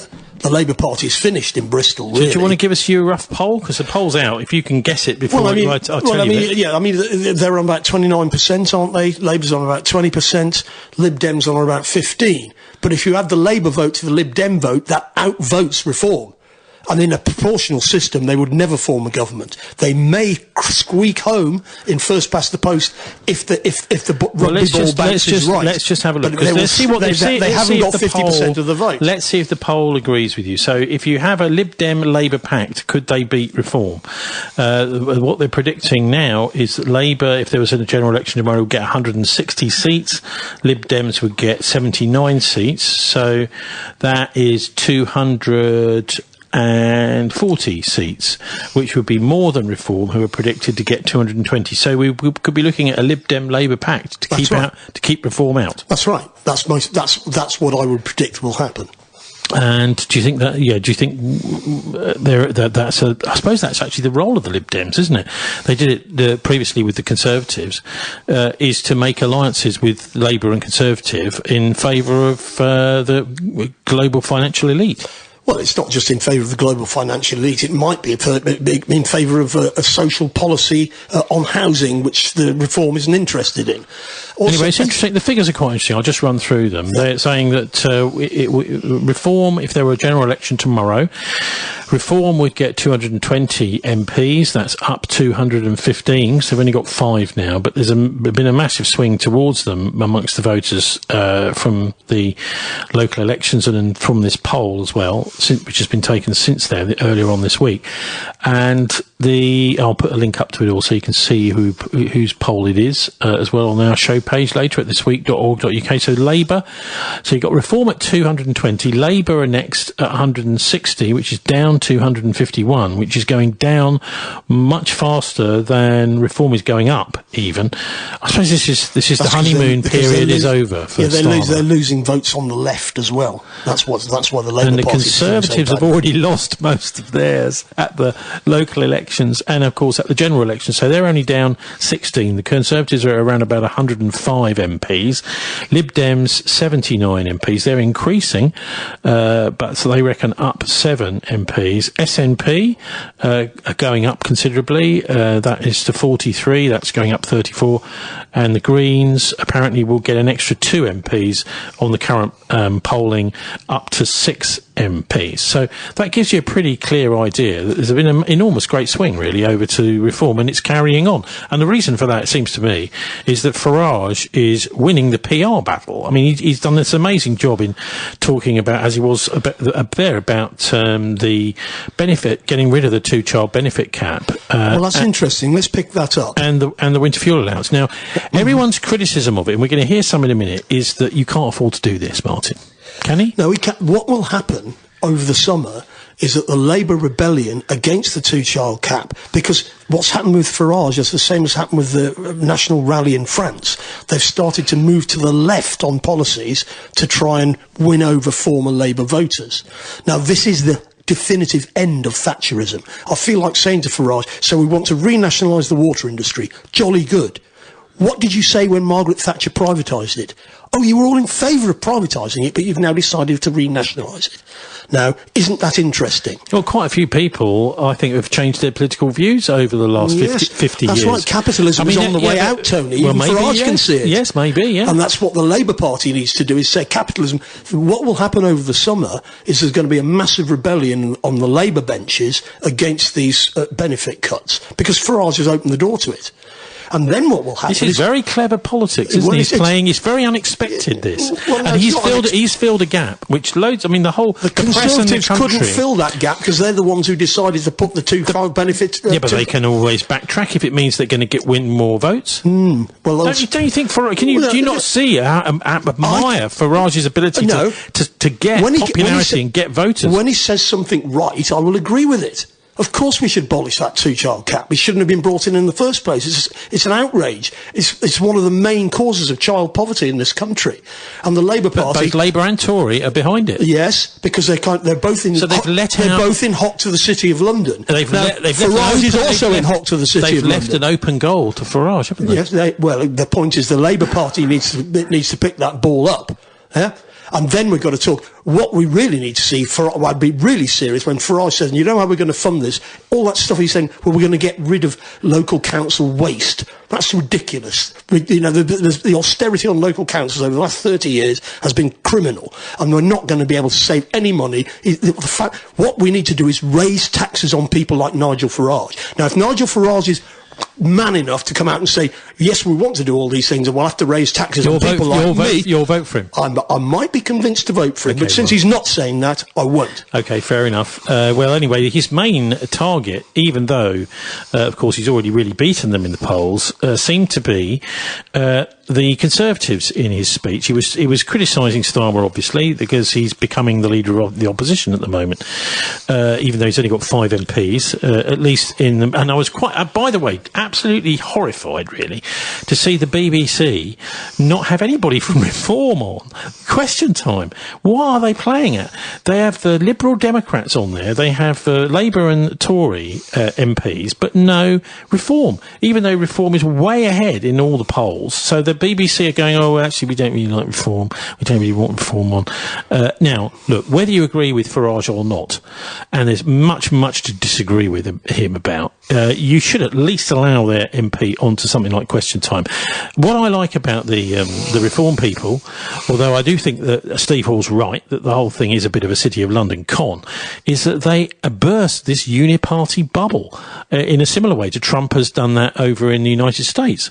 But anyway, let's have a listen to the Conservatives sort of fight back this week, because as I said, Kerry Badenoch was away on holiday somewhere, and so she couldn't really say anything in response to Farage's bombshell press conference on Tuesday. But instead, we had a rather, I think, ham-fisted approach, having a fight back by her stalking horse, that is to say Robert Jenrick, who is many are touting to take over from Badenoch as rather a limp Conservative leader. So he had this to say this week, and what he did is he was saying that, I mean, I couldn't quite believe it, but it's true. You're about to hear it.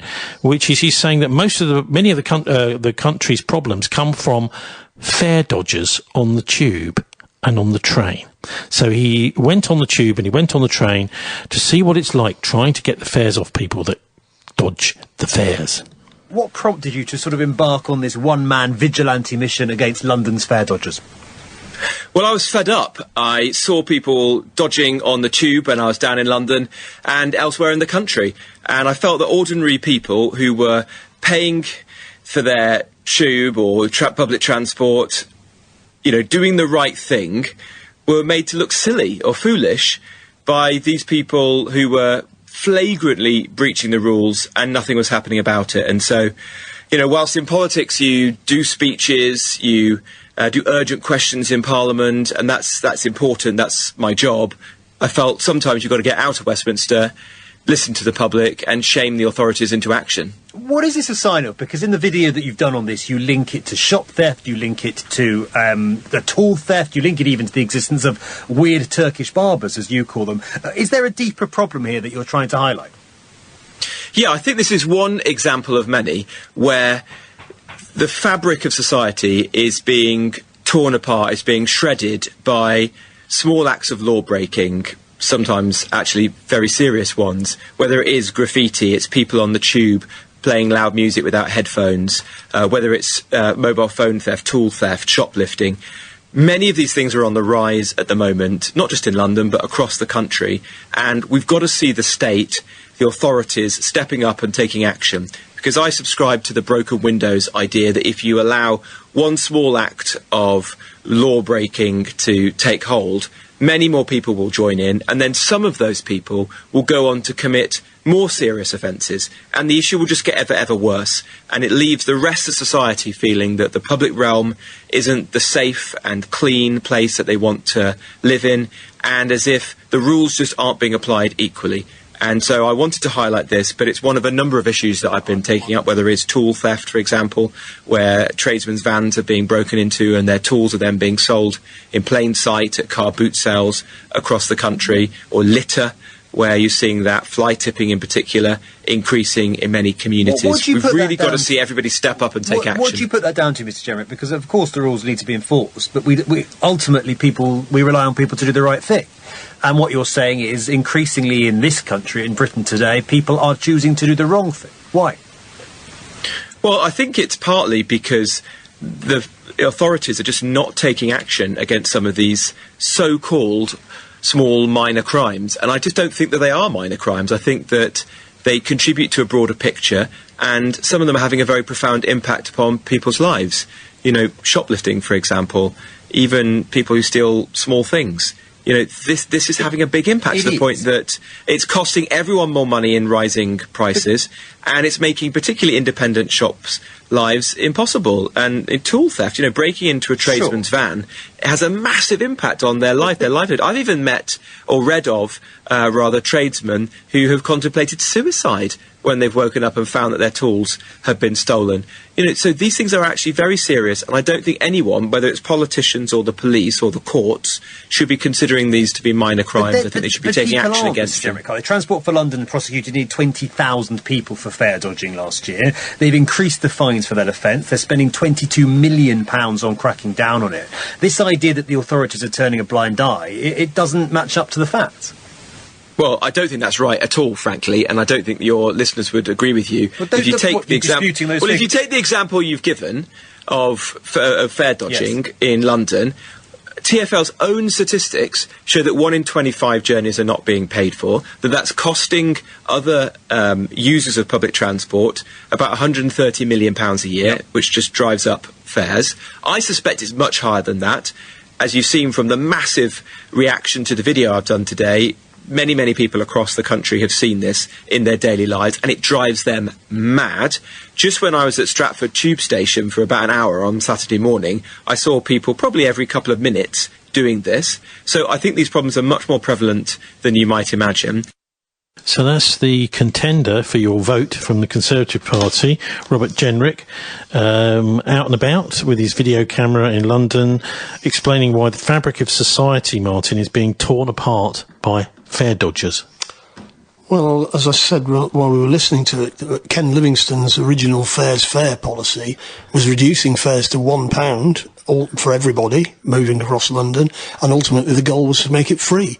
And of course that is that's what you really should do. This is what he's opposing, isn't he, in a way? He's saying, well, we want maximum prices for public transport, and Ken Livingstone was saying, no, it should be free, it should be in public ownership. That's right. So in other words, he's just, it's the usual, these bad people are doing bad things and I'm going to stop them sort of thing. There's a cost of living crisis, Well, this is the sort of thing you will hear. If you're on a train, stealing things when they haven't got any money. I do use the train from time to time. I overhear things where there's confrontations with fare dodgers or people who haven't paid their fare. Women saying, well, I absolutely have no money and I absolutely need to get home from work. This is the sort of conversation that people are having. And also things like they have all sorts of special fares, and you're told by one app that you can use a train, and then they say, well, no, you're going to have to pay an extra £100. You're not allowed to use this train. They have all sorts of little games to catch you as well. But ultimately, you're right. I mean, this is a complete change around in the railways and actually with the tubes as well, since it was being privatised. Well, it's not been privatised, has it? The Transport for London is still run by Sadiq Khan indirectly. Well, I mean, look, as far as I understand it, it was just before the London bombings that we covered early in 2005 that the tube was actually privatised. I don't think it's been privatised, Tony. There is something called TfL, but it's not 100% completely controlled by our public. I'll look it up. Yeah. But the fact is that this is, you're right, it would be much easier, and all these staff can be used there for safety purposes and to help people and look after people if it was free to use. Yes, and just think what that would do to boost the London economy, for example. Anybody coming to London knows you can travel anywhere in London for free.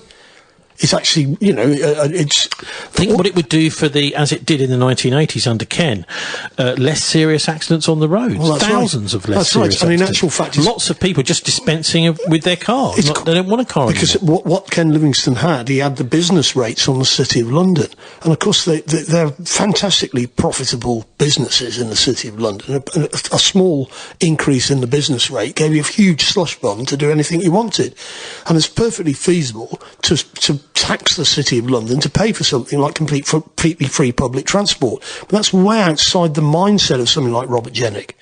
It would never cross his mind to think of doing something like that.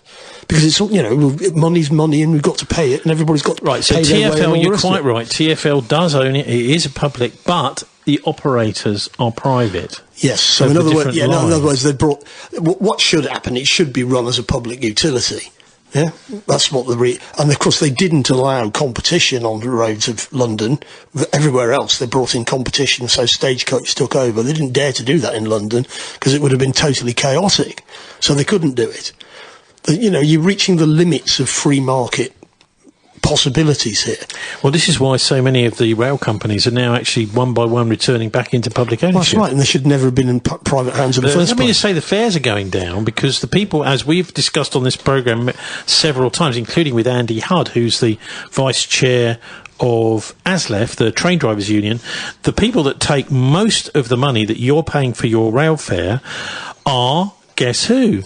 The Roscoes, the rolling stock companies, that is to say HSBC and the banks that actually own the rolling stock, and they lease it out. And one of the reasons you find sometimes you get on a train and it's way too short is because it's cheaper, because it's so expensive to lease these trains that sometimes the operating companies will just take half a train because it's so expensive to lease a whole train.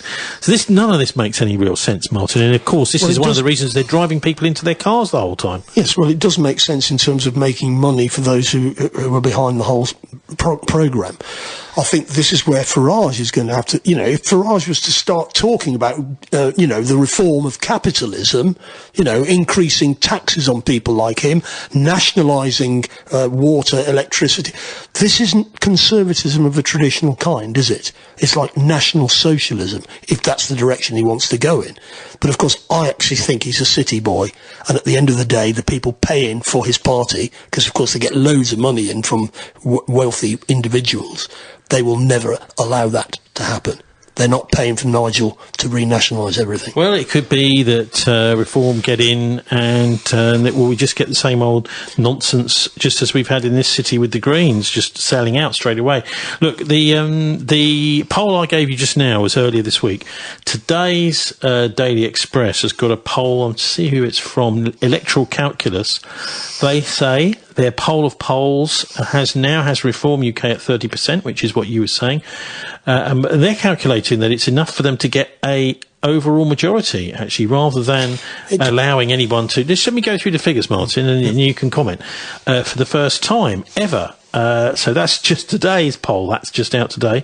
I'll share the details of that on our show page at thisweek.org.uk. Labour is second and Conservative is now in fifth place with only 22 projected seats. The details are there at electoralcalculus.co.uk, they say. So they're predicting the general election is going to look like this. So they have a low, a predicted and high amount for the number of seats. They think that Reform is going to be number one with 362 MPs.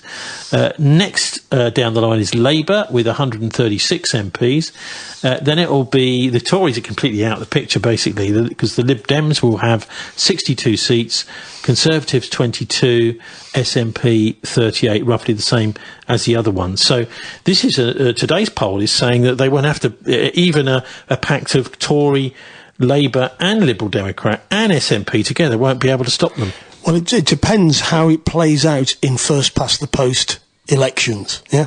Because if the Tories are still functioning, they will split the right-wing vote. I mean, the left-wing vote... Well, it's nice for the Lib Dems. They're now apparently at third. The Tories are right now. Yes, well, I mean, what's happening... So Badenoch's been an absolute disaster. They've cannibalised the left-wing of the Tory party. The sort of pro-EU... business-type people who live in Esher and so on, they've just gone to the Lib Dems. So the Tory party has been, has lost its votes both to the right and to the left. The same thing's happening to the Labour Party. But Farage has played a blinder, hasn't he, to get into this position. I mean, he may not ever get to this in 4 years' time, but he's done pretty well, hasn't he, to get to that position. Well, I mean, he's been a political operator for many years. I mean, he leveraged the proportional system of elections to the European Parliament. He did a very good job. He leveraged that into he amazingly pushed himself into the first past the post system by having an active campaign within the Conservative Party to get the Tories to accept leaving the EU and actually and force the referendum on it as well. So he did an incredibly good job there. He's done. He's a very successful politician, is what I'm trying to... By the way, he did nearly die in a plane crash as well. But anyway, so the other thing about all this, Martin, which I think in a way is the most important point, is that he seems to have the initiative, doesn't he? Most of what Labour and Conservatives are now doing is responding to him. Yes, and I think the Labour left, of which I would include myself, what we need to do is lay out an equally bold vision. You mean a bit like Steve Hall saying, actually, we can pay for all this. We can pay for schools. Yes. We can pay for education. That's right. We can. Sorry, No, schools are education. We can pay for health care. What may we happen, can pay for renationalising. What may happen is, this is a Corbyn thing. Well, Corbyn is still an MP, and of course he's part of an independent group with 4 other MPs. Maybe he'll join Farage. They've got 5 MPs, just as many as Reform, and of course the other thing that may do. But they're not making any political capital out of it. No, because they're not being invited onto the BBC at all, are they? Neither are Reform. I'm afraid. No, in question time. Anyway, Reform is not there. Let's just put another thought in here. As you know, Nigel Farage is very supportive of the state of Israel. That's why he went to their Israel's independence. The sneaky little party the other day. Yes, that's right. Now, if the Israelis carry on massacring Palestinians, there's going to, and we go to war with Iran, which we may do. Is he more or less supportive than your leader? He's more supportive than Starmer, but they're all in it. Yes. Oh, Farage, he talked about the Chagos Islands there. Now, what we ought to do is tell the Americans the Chagos Islands belong to the Chagosians. You take your base and take it away. We don't want your base here. We want independence from the United States of America. We want to take our base out of Cyprus because that costs millions. That's a good place. If we're going to pay... But we are the 51st state of the USA. We can't do that. Well, that's the problem with Nigel, isn't it? Nigel's sovereignty ends where America's sovereignty begins, and he supports the Israelis and the Americans. And when we go to war, he'll be cheering them on. What about? And of course, when we lose the war, Martin, what about with the Russians? What will happen then? What about with the Russians? With the Russians, he was taking a more moderate line because that's the line. He was one of the only, except for Galloway, he was one of the only politicians in the general election campaign that said we provoked the Russians to invade. That's right, and he's right. Factually correct. He is right about that. But I think on Israel he's completely wrong. And of course the next election is 4 years away. There could be a major world war before the next election in this country. People are thinking in terms of normal times. In 4 years' time we're going to have an election and Reform will do this. No, we could be at war with Iran next week. And we're going to lose that war. We're going to lose the war. But he is right. He is right, isn't he, that you can just make this money up and you could just do these things that the government wants to do. So maybe he knows all this. Maybe he's quite if you actually listen to the speech. Clever on economics. He was saying where he was going to get the money was by cutting expenditure in local authorities, getting... and net zero stuff, yes. Well, these are all big corporate subsidies, aren't they? What a good idea. Let's cut them. No. We shouldn't be doing welfare for big corporations. What we should be doing is raising taxes on people like Nigel Farage. And printing money and giving it to the poor people. Not just printing money. You've also got to you've also got to redistribute wealth, Tony. No, I agree. Farage isn't into redistributing wealth. You just try and get hold of that money in the tax havens. How are you going to do that, Mr. Summers? Well, how's Mr. Farage going to do it? I mean, he's saying he's going to spend the money, but he can't say where he's going to get it from. You're telling him he's got to do it, but you don't know how. I know how. We've got the people like Jeremy Corbyn and people in the Workers' Party. They know what to do. Farage won't go. You tell us. Come on. Well, we close down the tax havens. Where there's a will, there's a way. Well, of course we could, actually. And of course we will have to raise taxes on people like Nigel. He will have to pay. He talks about the 1950s. In the 1950s, people like Nigel paid 95% tax. The problem is that as soon as you start getting ready to legislate to close down the tax havens, that money's going to disappear off somewhere else, isn't it? Yeah, well, what you really need to do is tax land and property then, because that can't go anywhere. Yeah? But what about nationalisation of land, Tony? Well, that'd be an interesting one. Yeah, and then we'd have loads of money to do all sorts of things. Would we? Yeah, Where would the money come from? From the Duke of Westminster, because we'd take all that money off him. Well, that would be quite handy. Yes, I totally agree. Yeah. So anyway, but I mean, you still haven't addressed this whole business of tax havens. But I think you're right. Those tax havens should definitely be closed down. It's within the ken of British government to do that because many of them are British government. I'm not sure King Charles would take very kindly to that because he's the sovereign of all those little tax havens. Yeah, well, I mean, he's probably got quite a lot of his money in what the current government has done is that they had various promises that they'd broken in terms of things like the pensioner payments for winter fuel and so on, and they said we've got to break these promises because we can't raise. The other promise we made is we wouldn't raise taxes on wealthy people. Now that's the promise they could break. Rachel Reeves could just wake up one morning and said, well, I've been breaking all these other promises. Why don't I break the promise I made to the wealthy people that I wouldn't tax them more? Ollie Fletcher messaged me this week with an article about using compulsory purchase orders to take farmers' farms off them, but to use for housing.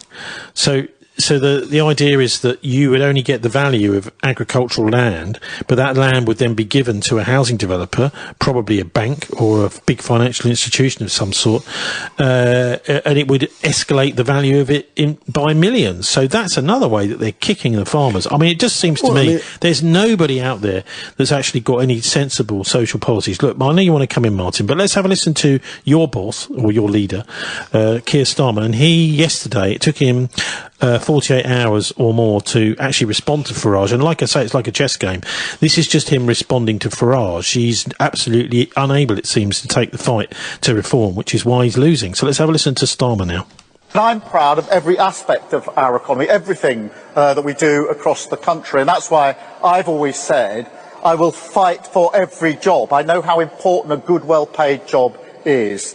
And I hope you've seen some of that in the trade deals that we've recently done with countries like India, the US and the EU. And only this morning, actually, you explained to me that the India deal in particular will be really important for glass and what you're doing directly, and of course for businesses like Whisky who need glass all of the time. And that comes from my absolute determination to create jobs, good jobs, and to drive down the cost of living. And put more money in your pocket, which is, I think, the thing that most people are most concerned about. That's what drives me. But you can't say that about Nigel Farage. I mean, this is the man who said that Jaguar Land Rover deserve, his word, to go bust. And he said that because he didn't like an advert that they made. This is a company at the absolute forefront of British engineering, and he says they deserve to go bust. But unlike Nigel Farage, I've been to see the workers at JLR several times over, particularly recently, and I know what those jobs mean for the workforce themselves, for their families and their communities. And I saw firsthand the anxiety on their faces. I met them just as I've met you this morning. I saw the anxieties on their faces when they thought their jobs were at risk. So when they needed support earlier this year, when we had to fight for their jobs and make a deal with the United States, I protected those jobs because I had them in my mind's eye. And politics is about who you have in your mind's eye. We protected those jobs. Would Nigel Farage have done the same? Absolutely not. And that's the question you have to ask about Nigel Farage. Can you trust him? Can you trust him with your future? Can you trust him with your jobs? Can you trust him with your mortgages, your pensions, your bills? And he gave the answer on Tuesday. A resounding no. He set out economic plans that contain billions upon billions of completely unfunded spending. Precisely the sort of irresponsible splurge that sent your mortgage cost, your bills, and the cost of living through the roof. It's Liz Truss all over again. Now, in opposition, we said that she would crash the economy and leave you to pick up the bill. And we were right. And we were elected to fix that mess.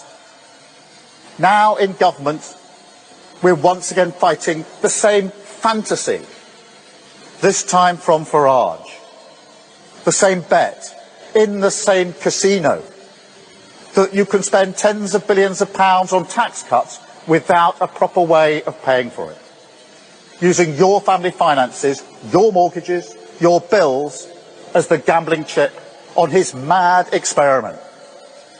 And I can see that in keeping with my point, apparently he's in Las Vegas today at a casino.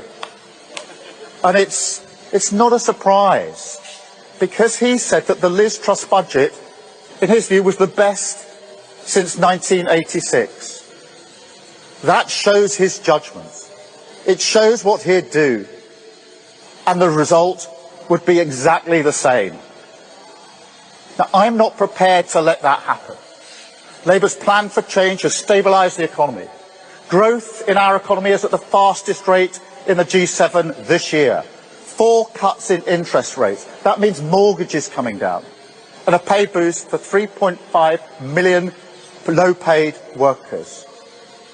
And unlike Nigel Farage, I know what it's like growing up in a cost of living crisis. I know what it's like when your family can't pay the bills, when you fear the postman and the bills that may be brought. And I know how much work we have to do. But there is not and never will be a magic wand that can wave away the need to manage the public finances properly. That is the foundation upon which everything rests, always. Now, we were elected to change the country, but we were also elected to never put working people through a crisis like Liz Truss ever again. And so that is what we're doing. Scunthorpe Steel, that was rescued. JLR workers protected. Wages rising. Mortgages coming down. NHS waiting lists cut. 3 million extra appointments this year. The living wage raised. Water company bosses fined. You saw that earlier this week. Immigration falling. Breakfast clubs in every school. An investment in infrastructure right across the country. The biggest levelling up of workers' rights in a generation. And a massive cash injection in our public services without making working people pay. Nigel Farage stands for none of this. He literally voted against it. Against sick pay for working people. Against fire and rehire. Against cutting fuel duty. And now he wants to blow up the economy all over again. Well, we won't let him. We will deliver our plan for change, and we will do so precisely because we protect our economy. That is the path to change, and that is what Labour will deliver. Thank you all very much indeed. Thank you.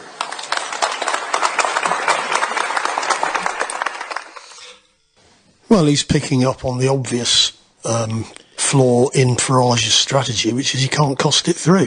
And of course he did indeed say that Liz Truss's budget was the best budget ever, because he believes that tax cuts are good in themselves, and therefore the economy, if they cut taxes on people like him, the economy will boom, and we'll be able to pay all this money out to all these causes. It wasn't just that the City of London decided to kick Liz Truss. No. It was just that she didn't know what she was doing. No, she didn't know. No, because the point is, if you haven't put together a budget plan which the markets will accept, then they won't accept it. Okay, who's in charge? Is it your Prime Minister? You've elected all the markets. The markets, Tony. It's a capitalist society. Until we change capitalism, we could have a revolution and get rid of capitalism. Yeah? But until we have, the markets are going to... The world market is a constraint on everybody. Farage can't do any of the things that he says he wants to do. Only Starmer can do that. No, what Starmer's saying, I'm Mr. Sensible. You know, I'm the sensible uncle, and Farage he's considered isn't. Sensible by the financial elite, isn't he? Yeah, well, Farage won't be considered sensible by the financial elite, so if he comes to power and tries to do what Liz Truss did, he will get into exactly the same problem. Starmer going on about workers' rights, but actually, what about workers not being able to pay the bills, not being able to pay a train fare to go home from work? Yeah, that's a real problem. He doesn't actually care about workers' rights, does he? No, he does, but he's constrained by the realities of the situation. We should stop trying to make war with Russia. That would save us an awful lot of money. We do not need to rearm anything. We need to get rid of our foreign bases. You know, Farage goes on about all this foreign involvement. We need to get out. The Chagos Islands should have their islands back. The Americans should be told to go home. They should take their bases home as well. Yeah. real sovereignty. The trouble with Starmer is people don't believe him. He started off that little clip there saying that he was proud of every aspect of our economy.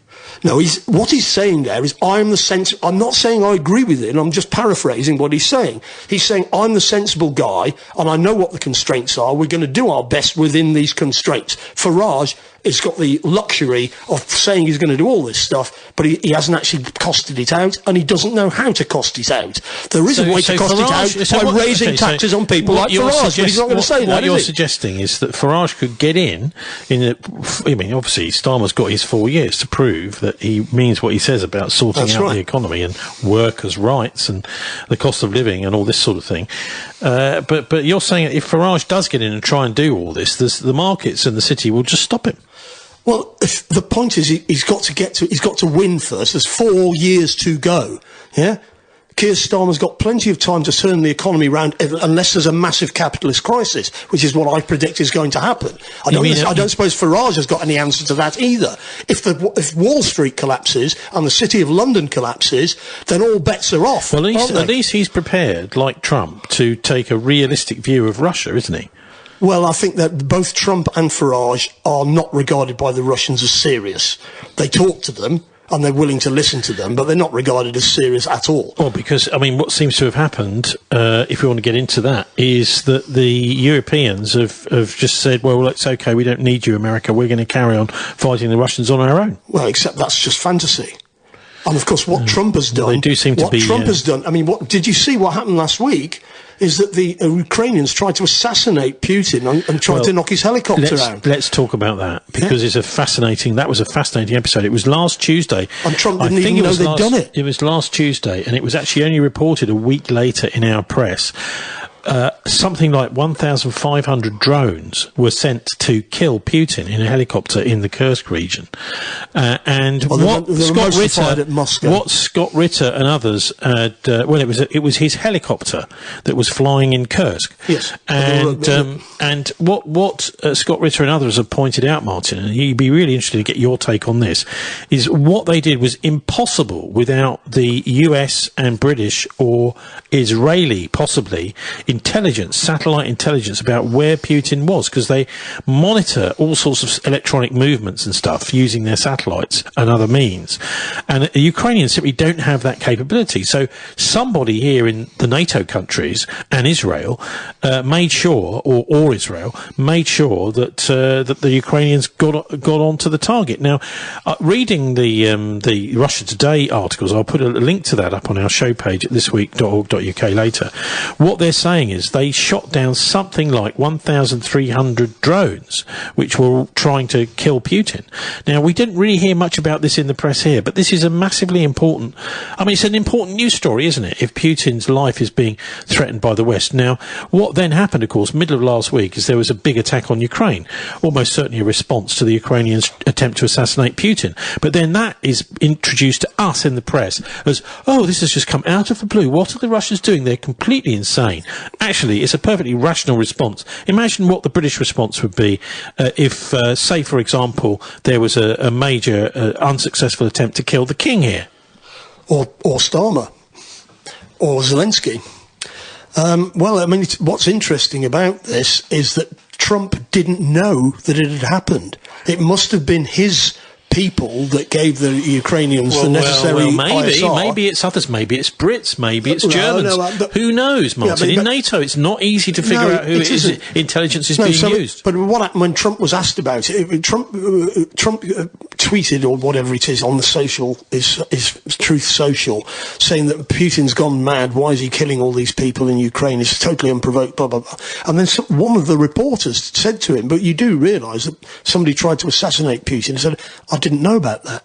Now, somebody inside the NATO structure orchestrated an attempt to assassinate Putin, and the commander-in-chief of the NATO structure, Donald Trump, didn't even know about it.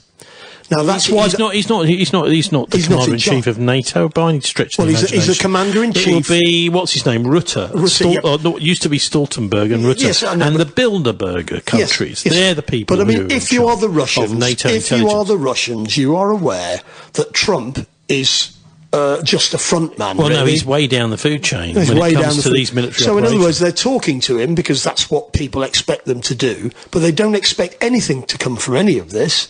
They are going to fight to win now. And that's all that's going to happen. I noticed that they've decided they're going to take over even more of the oblasts of Ukraine if they don't come to an agreement, which seems to me obvious. That's that the Ukrainians are puppets of the NATO countries, and it's a proxy war that's being fought there now. Yeah. Do you think of the NATO countries is the principal in carrying on driving this war that Trump wanted to stop? Because it's clearly not the Americans. Well, some elements within the American state do want to carry on. Yeah, I'm not saying and that. I'm saying which is the principal nation? Britain. Why do you say that? Because the Russians regard us as the main problem. Yeah, they regard the British as particularly hostile to them. And of course, if British now, of course, the Merz is talking Is about. there any evidence that the British are any worse than, say, the French? Well, the British and the French are regarded in pretty much the same light by the by the Russians. But the British in particular come in for a lot, it's been the British military, for example, who orchestrated the Kursk incursion. Yeah, that was all British generals who organised all of that. And the Russians are well aware of that. And of course, at some point, you see what Merz is saying, they're going to allow Taurus missiles to be fired into Russia, which will hit Moscow or whatever. And of course, in the commentariats in Russia are saying, well, if you do that, we are going to hit you in Berlin.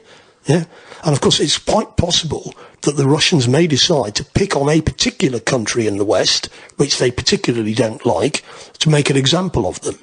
And that could be us, or it might be the Germans, if the Germans are foolish enough to allow these Taurus missiles, because it needs German personnel to fire them. And the talk is that they need to hit the factory where they're made in Munich. So this is why they've replaced the German chancellors, because the last one wasn't up for it. This one is. Well, war with Russia I'm talking about. Scholz is part of the coalition in which Merz is the chancellor. But he's no longer in charge, No, but he's also, the SPD are opposed to what Merz is doing. And of course he's been flip-flopping around because it becomes, it's pretty insane, frankly. It's not going to make any difference from a military point of view anyway. The Ukrainians have lost. That's all there is to it, really. And of course, what should be happening is a Britain led by somebody like Robin Cook would have never gone to war over this in the first place. Can you say something about this whole decapitation policy? The attempt to assassinate Putin is really, I mean, it's very different to the way the Russians fight, isn't it? They're not trying to assassinate. There haven't been, as far as we know, assassination attempts on the leadership here in the West. But there is an absolute obsession by the Ukrainians, the Brits and NATO in assassinating Russian generals and even now the Russian president. Well, if you think about the Israeli hits on Hezbollah, the attempts to decapitate Nasrallah in Yemen, this is the tactics of the weak. You can't win the actual battle, so you think there's a shortcut if we can just kill the chiefs. Now, of course, if Putin were to die in a helicopter, shot down in a helicopter, what would happen is that the system would kick in Russia, and Medvedev or somebody would take over, and the war would go on. So it wouldn't. So, and of course, so the motive. Hang on, this is interesting, isn't it? The motive in killing Putin is to actually up the ante and escalate the war.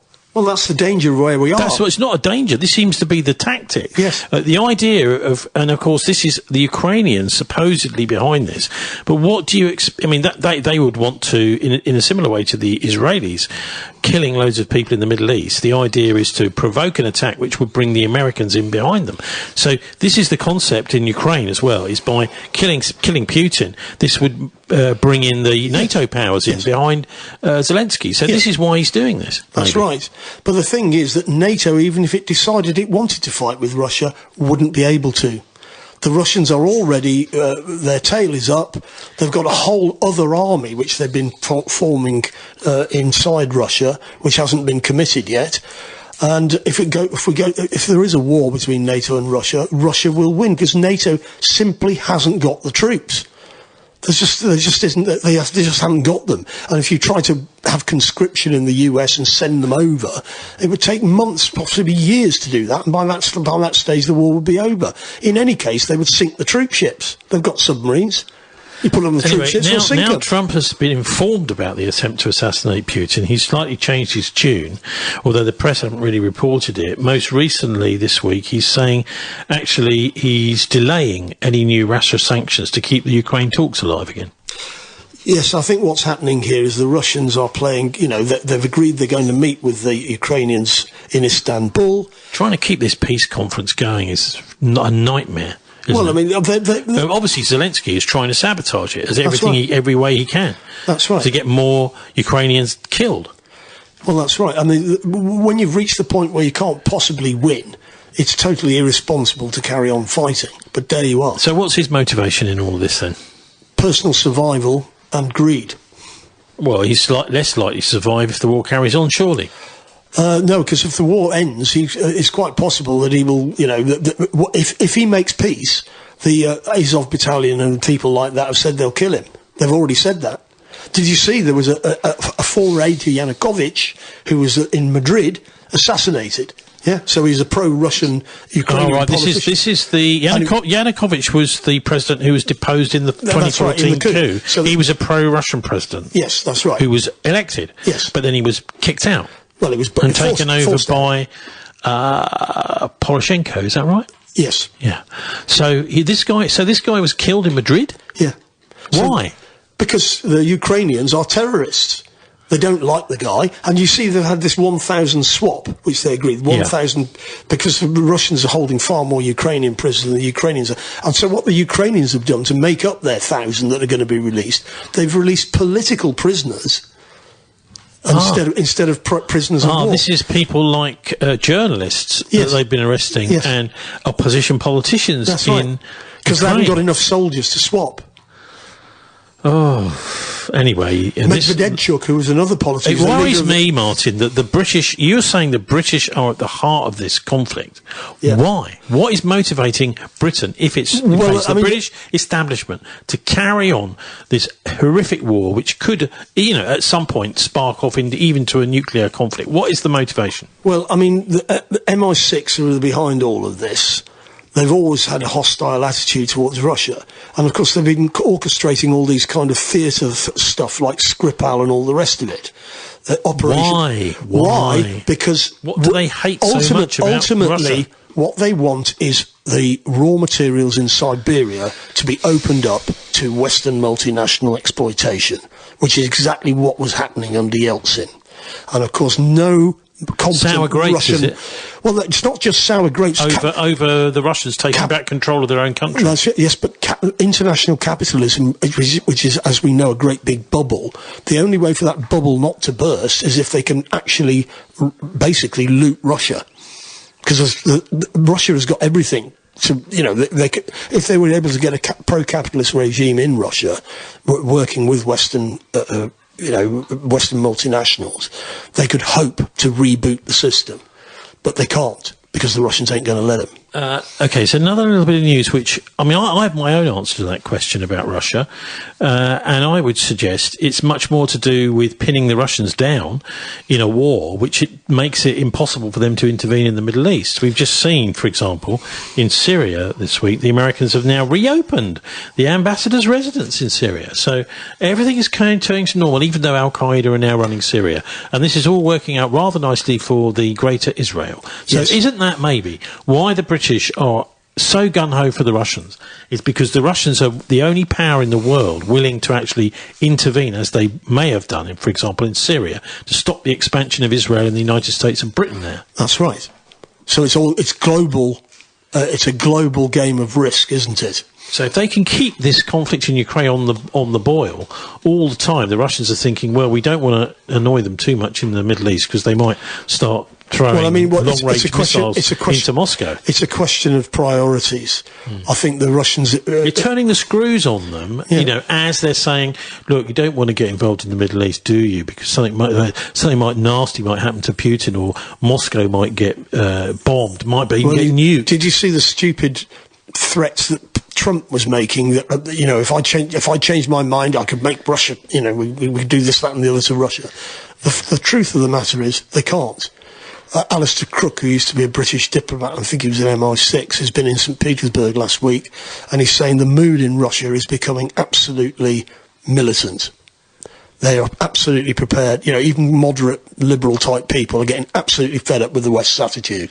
and they're absolutely prepared to fight to the finish now. Well, I know you go on about Farage and whatever, but the EU is not really on the right side of history on this, is it? Because they're now committing £170 billion. I'm not sure how many years that is. Maybe we're about to hear it from, I think this is an Al Jazeera report, that there's a massive new defence spending initiative by the unelected Ursula von der Leyen, who's the president of Europe. And so let's have a listen to that Al Jazeera report now about this massive military expansion by Brussels.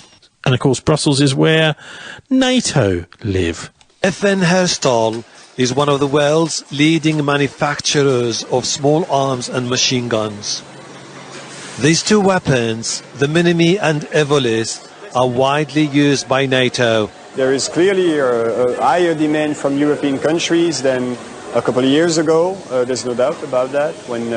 When we compare the current situation with, say, 10 years ago, our production for European countries was really a minority of our products. Today, it's I would say around 80% of our production goes to European countries. The company has just signed a 20-year contract to provide the Belgian army with small arms and ammunition. Belgium will also be investing billions of dollars over the next years to upgrade its air defense capabilities, purchasing more missile systems and ramping up security at seaports and other key installations. General Xavier Denez says Europe's military commanders are facing incredibly challenging times. You need to spend smarter and spend more. It's not a or debate, it's an and. We have to do both at the same time. And there are many initiatives now being taken at European level to address the fragmentation of the defense industry, which is a major weakness of Europe for the time being. But Belgium is struggling with a rising trade deficit, and despite repeated calls from the EU Central Bank for the country to balance its books, the deficit keeps growing. After many decades of decreasing defense expenditures have now started to increase again, sometimes quite rapidly so. There are some nuances. Some countries are changing gears very quickly, others a bit more slowly. Back at state-owned FN Herstal, these are busy times and revenues are increasing, with the company now investing in high-end technology designed to track and shoot down drones. Arms makers in Europe see the potential for expanding now. This one has to churn out more weapons to meet growing demand. But to fill the continent's defense gap, the industry must invest in more production capacity, a move companies won't take unless they can secure firm long-term contracts. But that isn't going to be easy with budget constraints across Europe. Hashim Al-Barra, Al Jazeera, Herstal, Liège province. Well, that's indeed was Al Jazeera, Martin, there talking about this massive amount of money about to be spent, $170 billion on a joint defence fund. And, of course, the Brits at the agreement last week are hoping to take a nice share of that. Yeah, I mean, the money's being spent to keep the arms industry going, but it doesn't really have a military purpose. Because it's so fragmented, as they say, most of this money will actually probably go to the United States, because that's where the kit is all made. It's interesting, isn't it? This is all thought of as growth. Yes. Back in the day, military spending was a negative. No. Yes, it has been. It's not necessarily. I don't know if it's GNP or GDP. We're going back a bit now. But why is military spending just included in all of the normal economy? Because it's not. It's basically what military spending is if you want to put it in your balance sheet somewhere, it's a figure which is quantifying how much your economy has failed. If your economy has failed, then you start to put your money into building weapons. Well, there's something that used to be called military Keynesianism, which is what the US was based on for many years, which is you spend money into the economy via the arms industry. Because, of course, the arms industry then creates, you've got a massive military force which you can then use to extract profit and surplus value from other countries. It's a massive system of exploitation. The thing about GNP or any measures like that, any money spent on anything is counted as GNP. So, people buy tobacco. Tobacco causes illness. You spend money on people in hospital. All of that adds to GNP. So both bad things and good things are just added in. So it's just a very, very, it's just anything that you've spent any money on gets included in it. And of course, it's not what you really need to think about was what is the components of GNP. And of course, there's other human development indexes which are about what's the real wealth and health of the population. So you're looking at things like infant mortality, life expectancy and things like that. The other thing the Brits have been doing this week is the Ministry of Defence has launched a brand new cyber warfare command. So maybe that's to take out people's electricity grids and things like that. $1 billion is going to cost us $1 billion. Yeah, I mean, the point is, even if we decided to fight the Russians, which they seem to be doing, it's not even a practicality. We haven't got the capability to take on the Russians. We shouldn't even try. What we really need to do is actually talk to them about having a European security structure where we can actually reduce military spending all round and get on with doing more useful stuff. Yeah, but we need to have this war, in case you hadn't noticed. British military are to launch a $1 billion cyber and AI army. This money's all going to people like Musk and his mates and Sam Altman and their friends and Google. The Bilderbergers, funnily that, isn't it? To strike back at Putin's hackers. So this is the new offensive cyber unit. So, yeah, if your computer doesn't work, you can go and phone these guys up and say, why are you hacking me? The plans at MOD Corsham, just around the road, down the road from here, at UK's military cyber HQ, Mr. Healy said that the unit will form a central part of the government's strategic defence review, due to be published on Monday. So that's Monday next week. But this is, so it's Corsham. Now that used to be the regional seat of government. There's a massive underground base which we went down because you can do a bit of caving if you want around the Bath stone mines down there. And I always remember walking about 1.5 miles through these caves and coming eventually to a steel door where you could hear a generator on the other side of it buzzing away. And we banged on the door, and of course there was nobody replied. But this is Corsham. This was a regional seat of government here. They've now repurposed this, and I was told by people who'd worked on that project that it was the Americans that were running it. So I wonder, is this a British cyber command, Martin, or an American cyber command? Well, a lot of this money that the EU were talking about, it's not clear where the money's going to come from, by the way. They've had to completely change the German constitution to allow them to go into debt in order to pay out this money. But a lot of NATO standard kit isn't produced in Europe. It's produced by the Americans. So what's actually happening, as Michael Hudson's pointed out, is that the US is basically destroying Europe. They're not destroying Russia. Russia's fine. Well, it's all very high-tech, this. It's us that's going to go down the drain. It's all very high-tech, this. Even more high-tech than a front door up the road from here, entry system. It says the new digital targeting web, known informally as the kill web, will allow military platforms to identify, track and neutralise threats in real time, whether by warplanes, drones or any kind of cyber operation. So it could be anything. The idea is that they want to switch it off, turn it off, make it blow up, or something like that from Corsham, which sounds to me as if all will happen is you'll get a whole load of nukes on the top of Corsham, blowing it to Kingdom Come, however high down it is. Or however far down it is, or maybe bunker busters with depleted uranium shells. Oreshniks. Yeah, or Oreshniks. Well, they will maybe do the surface, but you'll need a bunker buster to get down. No, because Oreshniks are bunker busters. Oh, are they? Oh, yeah. Okay. You know much more than I do. Anyway, we'll be back in a minute. We're going to have a break now, and we'll be back in a minute to have a little look at Gaza. Then we've got a few longer interviews to do with the general state of affairs. When I say that, what I mean is the Great Transformation, which is what is going to replace the old banking system that Martin keeps saying is going to crash.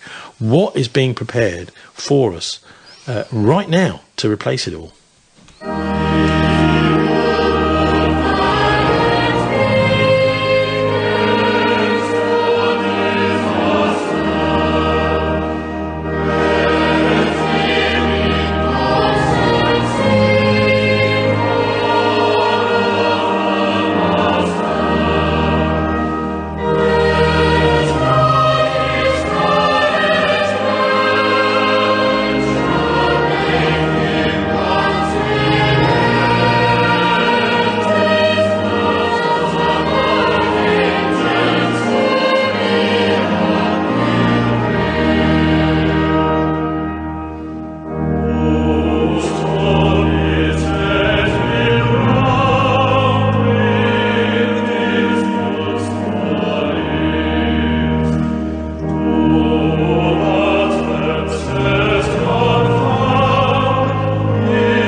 we grew up strong.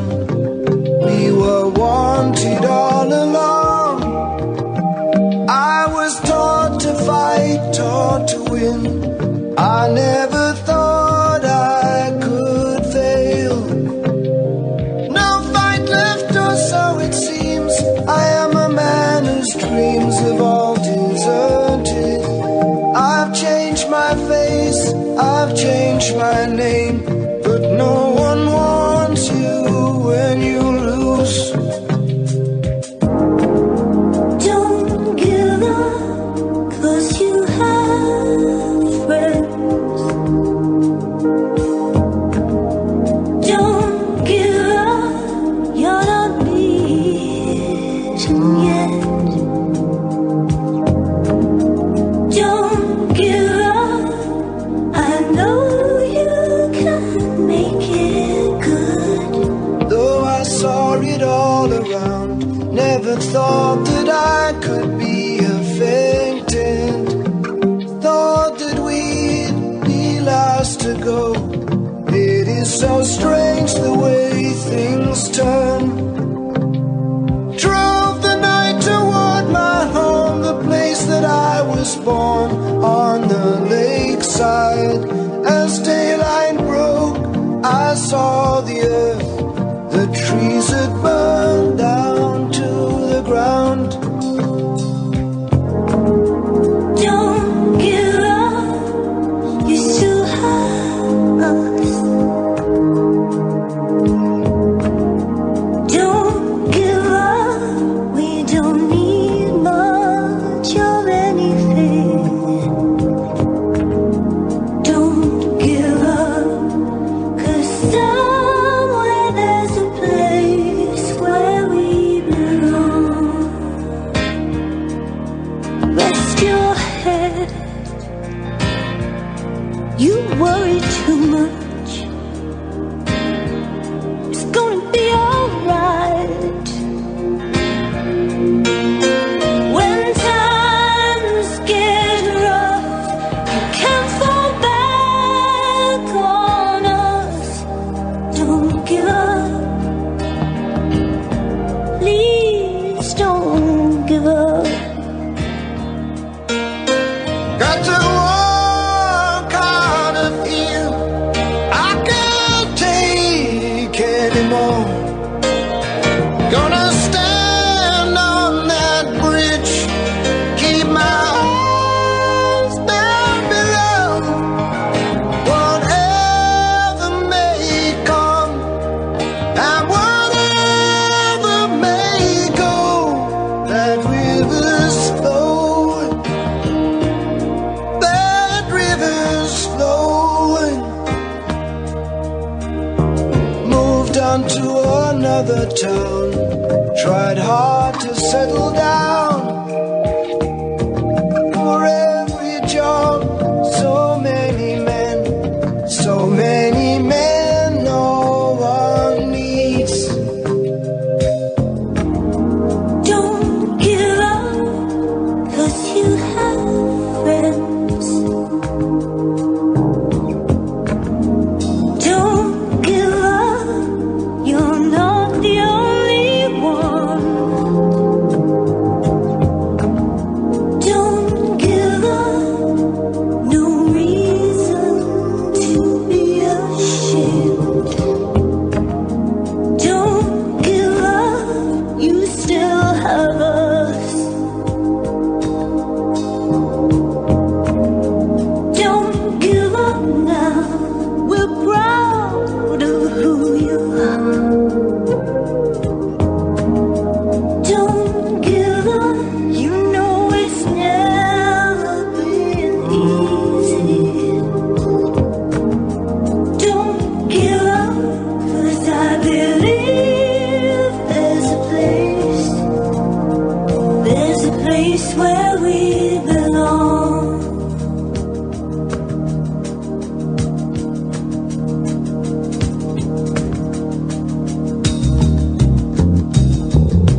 of summer, those days of soda and pretzels and beer. Roll out those lazy, hazy, crazy days of summer. Dust off the sun and moon and sing a song of cheer.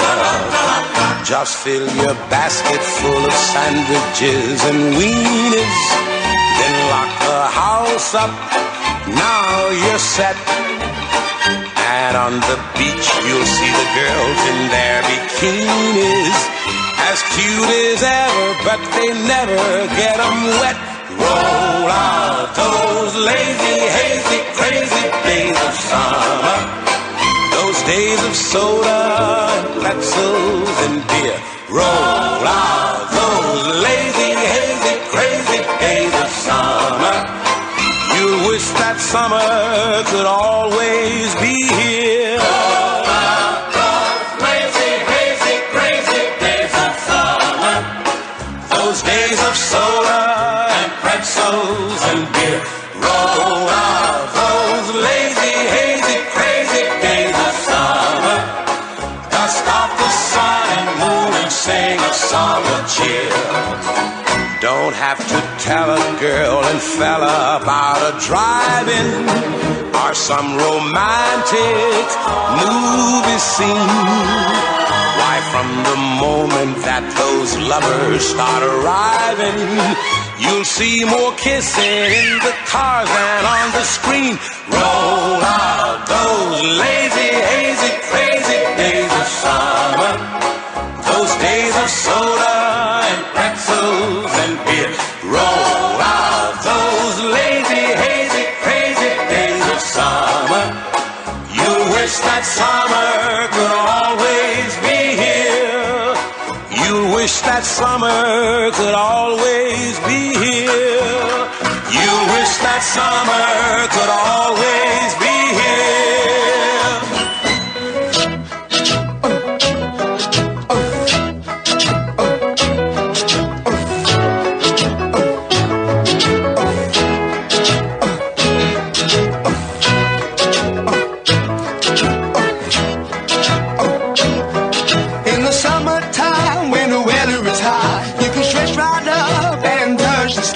When the weather's fine, you got women on your mind.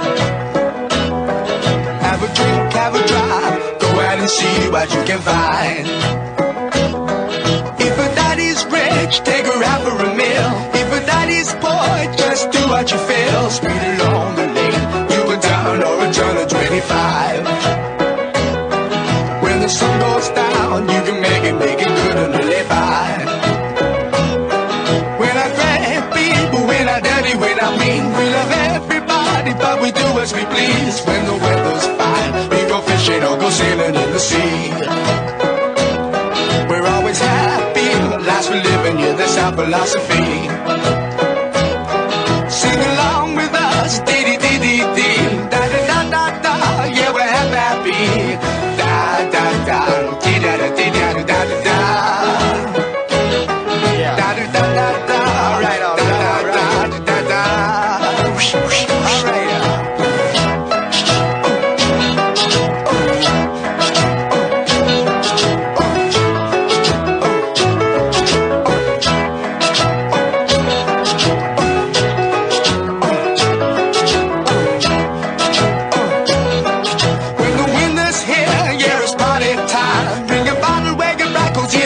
Summertime and we'll sing again. We go driving or maybe we'll settle down.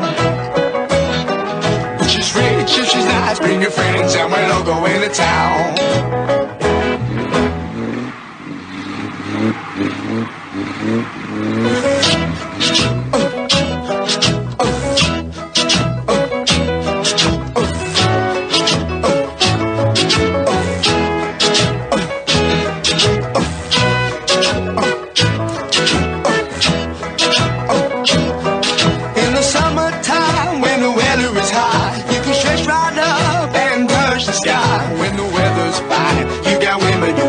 On your mind.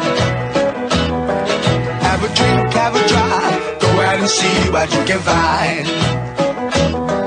If a daddy's rich, take her out for a meal. If a daddy Nobody's poet, just do what you feel. Speed along the lane, you go down or return to 25. When the sun goes down, you can make it good and live by. We're not bad people, we're not dirty, we're not mean. We love everybody, but we do as we please. When the weather's fine, we go fishing or go sailing in the sea. We're always happy, the lives we live in, yeah, that's our philosophy. Sing along with us, dee-dee-dee-dee-dee, da-da-da-da-da, yeah, we're happy, da-da-da. So that's from 1970, Mungo Jerry. Any one of my ilk will recognise that one. Some nice, fun summary songs, as well as the crazy, lazy, hazy Days of Summer before that from, I'm not sure who wrote that, or sorry, which performance it is, who the artist is, or what the date on that one, sorry, but yeah, rather nice summary tunes. And then before that we had Peter Gabriel. We don't hear very much of Peter Gabriel at all. I'm one of those people who's, I mean, a sort of Genesis fan, really, but I just something about Phil Collins I find a bit of a creepy, annoying guy. You know, he's sort of successful, but but Gabriel was brilliant, and he has none of Peter Gabriel's subtlety, turn of phrase, humour, metaphor that he uses all the time. So it's a bit of a pity. I get the idea that Collins kind of elbowed him out, you know, from Genesis, whenever it was in the 1970s sometime. So I prefer the solo stuff from Peter Gabriel a lot, and it's nice to hear him there with Kate Bush, isn't it? That tune you hardly ever hear nowadays, a wonderful one. And right at the very beginning, it's He Who Would Valiant Be, the choir of Salisbury Cathedral. So welcome back to Not the BCFM Politics Show with Irish Republican Labour activist Martin Summers and me, Tony Gosling. We're going to go, I think, straight to Gaza, Martin. It always seems to be the main sort of zing point here. There was a talk yesterday of a ceasefire and I found it really strange the way the media presents this. It angers me. Is they say, the Israelis have agreed to a US proposed ceasefire. But what does that really mean, and what is in this ceasefire? Well, I think the latest I saw is that the Hamas people have said that it's not satisfactory to them, and that they're not going to sign up for it. So there you are. Yeah. So why not? Because Hamas just being belligerent. No. Well, don't forget there was a ceasefire agreement which the Israelis broke. Which meant that they had to withdraw from the Gaza, and they had to allow aid in, and then hostages would be released. But they didn't want to do that, and they just ripped it all up. You can't just have a ceasefire where you say, we want a ceasefire with you surrendering. That's not a ceasefire. That's a surrender. And of course, there's a 60-day initial truce that the Americans and the Israelis have agreed to without even speaking to Hamas. I mean, it just sounds to me as if there's something unhinged about the way that the London media deals with this. It's almost as if it's the Americans and the Israelis that are arranging this ceasefire, and it's just Hamas are being annoying. Well, that's exactly why they've done it like that, to put Hamas on the spot and say, why aren't you signing up to our ceasefire? And so, because you haven't discussed it with us, and it's not satisfactory to us. An exchange of hostages, including 10 living Israelis held in Gaza. But those living Israelis aren't actually hostages, really, are they? They are prisoners of war. Yeah, they're mostly military. It would also require the immediate delivery of humanitarian aid, which actually is a war crime, not delivering the humanitarian aid. So why is that why would that be part of a ceasefire deal, that we will stop committing war crimes if you agree to this deal? Well, the point is that it's performative, isn't it? It's to try and make Hamas look as if they're being the awkward ones, etc. And of course, it isn't them being the awkward ones, it's the Israelis being the awkward ones. A ceasefire deal negotiated with Hamas means that you've got to recognise Hamas. Now, that's not the British government's position. Hamas is an illegal terrorist organisation. So we can't, how can you negotiate with an illegal terrorist organisation any ceasefire? But of course, militarily, they're undefeated. They estimate they've got 40,000 fighters in those tunnels. They might be running out of food, but I imagine they've got quite a lot of tin stuff down there. And, this war isn't over. So the only card the Hamas seem to have for the Palestinians as a whole is these hostages. They're saying, no, they're going to have to go if you want a ceasefire. Well, what they've agreed is that they'll let some go and keep some back, yeah? once they've released the last hostage, they've got no. And they're saying that they will not leave Gaza until all the hostages are in our hands, and they're calling them hostages. Actually, they're POWs. But is that could you trust the Israelis that they will leave the Gaza Strip? And even if they do leave the Gaza Strip, will they carry on bombing it? Well, there's no deal to be done with them, really. This is the problem, isn't it?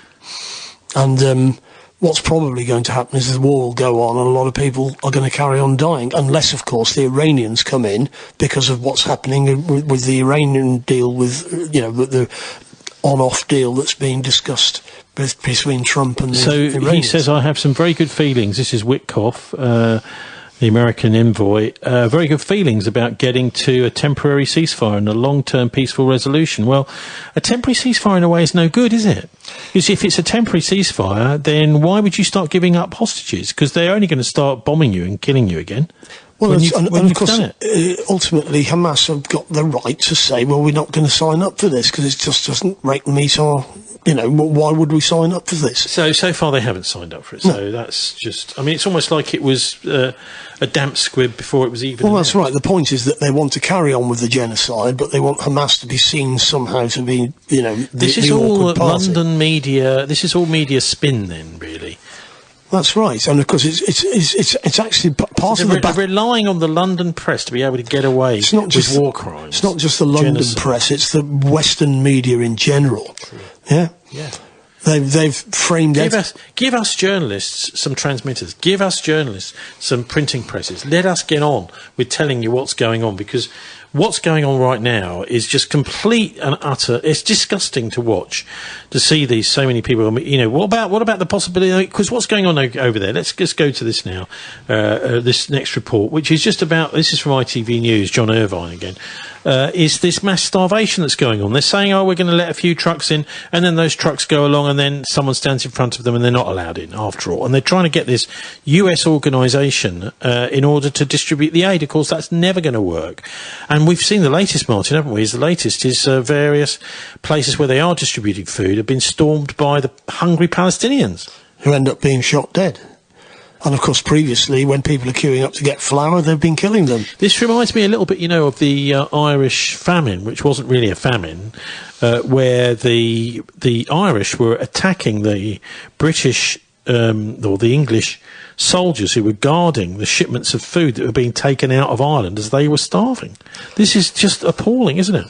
It's worse than that, because it's more... I mean, the Irish famine was basically the British government not caring what happened to the Irish. Well, they wanted to starve them so they would get on ships and go to America. That was the mass migration program of the 1880s. Yeah, but I mean, what's happening... 70s. Yes, but what's happening in Gaza is they're deliberately trying to kill them, I mean, people starved in Ireland during the famine, but they weren't being shot down at the same time, unless they were trying to riot, whereas in actual fact they're being bombed and starved. This is absolute determination to kill everybody there. It's, it's not just a sin of omission, well, we're not going to do anything to help you. It's, we're actually... we're trying to kill all these people off, and people like Smotrich are saying, we want all their children dead. We don't want to have, they're all little terrorists, and we've got to kill them all. So I wonder if they will or not. Anyway, let's have a listen now to this report on the report is entitled "We're Ready to Die for Food." How much harder can it be for hungry Palestinians to get what little food aid there is being brought into southern Gaza? They've been told to walk several miles through the hot sun to a new distribution centre in the southern city of Rafah, set up by Israel, supervised by American security guards. Today, as our Palestinian journalist colleague Mohammed Abu Safia walked with them, the desperate and underfed came under fire. Day 2 of the new aid operation was chaotic, just as it was yesterday. Once again, many turned back for the long walk home, empty-handed and hungry. We just want to eat. Peace be with you, says this boy before heading hopefully down Gaza's coast road. For even the youngest, it's a mouth-watering dash that they think will end with a meal. They are southbound, following Israeli and American advice. At the start of the week, US mercenaries with IDF backing launched a new aid initiative by opening a food distribution site close to the Egyptian border. It's the place they're trying to reach. We need food. We have nothing, no rice, nothing at all. We are ready to die for food. We are poor people just desperate to eat. Hamas brought us nothing but disaster. Obviously, this was no casual stroll in the spring sunshine. As they too cursed Hamas, these men thought they heard gunfire.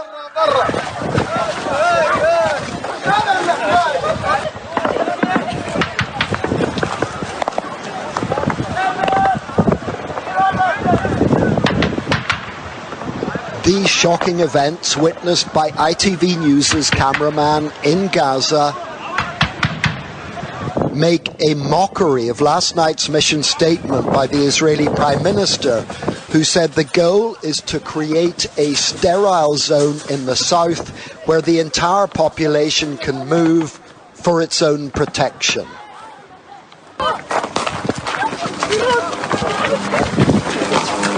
As bullets whiz by, cover rather than food becomes their priority.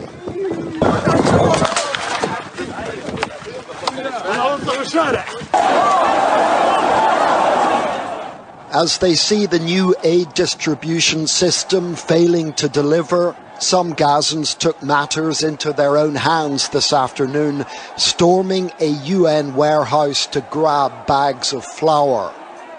This ended up being a deadly stampede, with one nearby hospital reporting 7 fatalities. Those who lost their lives were either trampled on or suffocated under the heavy sacks. As the world squabbles over how best to deliver aid, Gazans are dying to eat. 2 stampedes in 2 days, one at this UN warehouse, the other yesterday at the new distribution site in southern Gaza. The Americans and Israelis have sought to portray these chaotic scenes as a minor blip. Now today, gunfire has prevented many hungry Gazans from even reaching the distribution centre. Aid agencies and the majority of nations refuse to back the new plan on the grounds that it's inadequate and inhumane. It also looks extremely dangerous for those in need. John Irvine, News at 10, Tel Aviv. So this is vile, disgusting, appalling, abusive, ridiculous, horrific. The idea here, it seems to be, is that make them starve, then tell them that there's a bit of food over there, and then you can maybe shoot them or kill them as they try and get it. Well, that's right. And of course... isn't that how you kill animals, rats and things like that? You just put down a little bit of rat bait, and then maybe you can put it in a trap, shoot it, kill it, or whatever. This is what they're doing to people in Gaza. That's right. And of course, Keir Starmer and Nigel Farage are all in favour of it. And what about Kerry Badenoch? Oh, she's in favour of it too. And what about the Greens? Well, the Greens aren't, actually. That's one of the reasons why the Labour Party is losing votes. We were talking about their opinion polls there earlier. Yeah. Most of the votes they're losing are on the left. Anyway, we could go on and on about the horrors there, and often we do, but I just look at it as particularly the Russians being pushed out of the equation in the Middle East by the Ukraine battle, by the British. So we, again, it seems to me, to be the aggressors everywhere. What are the British up to? Why are we supporting this? And we say we don't support it, but we do, don't we? We do. I don't know if anyone saw Question Time, BBC last night. They had some Labour minister who was just getting a hell of a time from the audience, particularly one member of the audience, is saying, well, what are you going to do to stop it? you know, and there's no real answer. Well, we're doing everything. Well, you know, you're not doing everything you can, are you? And of course you're not. You're just lying through your teeth. So the Brits are very much involved in all of these problems, particularly the Ukraine and the Gaza ones. But we're going to look at something quite different now, and I suppose it's the home front, really, in the way, you know, I'm always going on about the way that the King tampon Charlie, and I don't know if anyone noticed last week at the beginning of the programme, there's that famous tape, the Camillagate tape, a bit of that, because you don't often hear that. In fact, it was quite difficult to find. You see if you can find the whole thing and send it to me, but because I only managed to find that kind of fragment of the cheeky conversation overheard between Charles and Camilla. I don't, you know, in a way, it's quite a humorous conversation, but it's a bit sort of creepy as well. You don't want to hear it too many times, but you know they're at war with us, and so here's another example of how they're at war with us. This guy is actually wasn't here in Britain, but it was involving a British bank, Lloyd's Bank, and his name is Darrell Kavanagh. He was a nightclub owner in Waterford in Ireland, and he found that the Bank of Scotland completely destroyed his business. He was a very successful businessman over there, running one of the biggest nightclubs in Ireland, and in fact he built it up from a small business with a successful formula. Very nice places apparently they were to go and visit too, but he was destroyed by the banks who took all of his stuff off him, and he's now fighting back. Well, he has been for the best part of the last decade. So let's hear him tell a bit of his story. Darrell Kavanagh here, destroyed by the Bank of Scotland, and this is how. I was asked to go and see my bank manager in Bank of Scotland in Waterford with a girl called Emer Fagan. His name was John Fagan, she was Emer Dalton. So myself and my brother went in. And my another brother had opened a business on the Dunmore Road. I had previously said to the manager of Bank of Scotland before he retired, Jim Ryan, who was a fantastic friend of our families and really supported us and brought us to where we were before we were destroyed, I should say.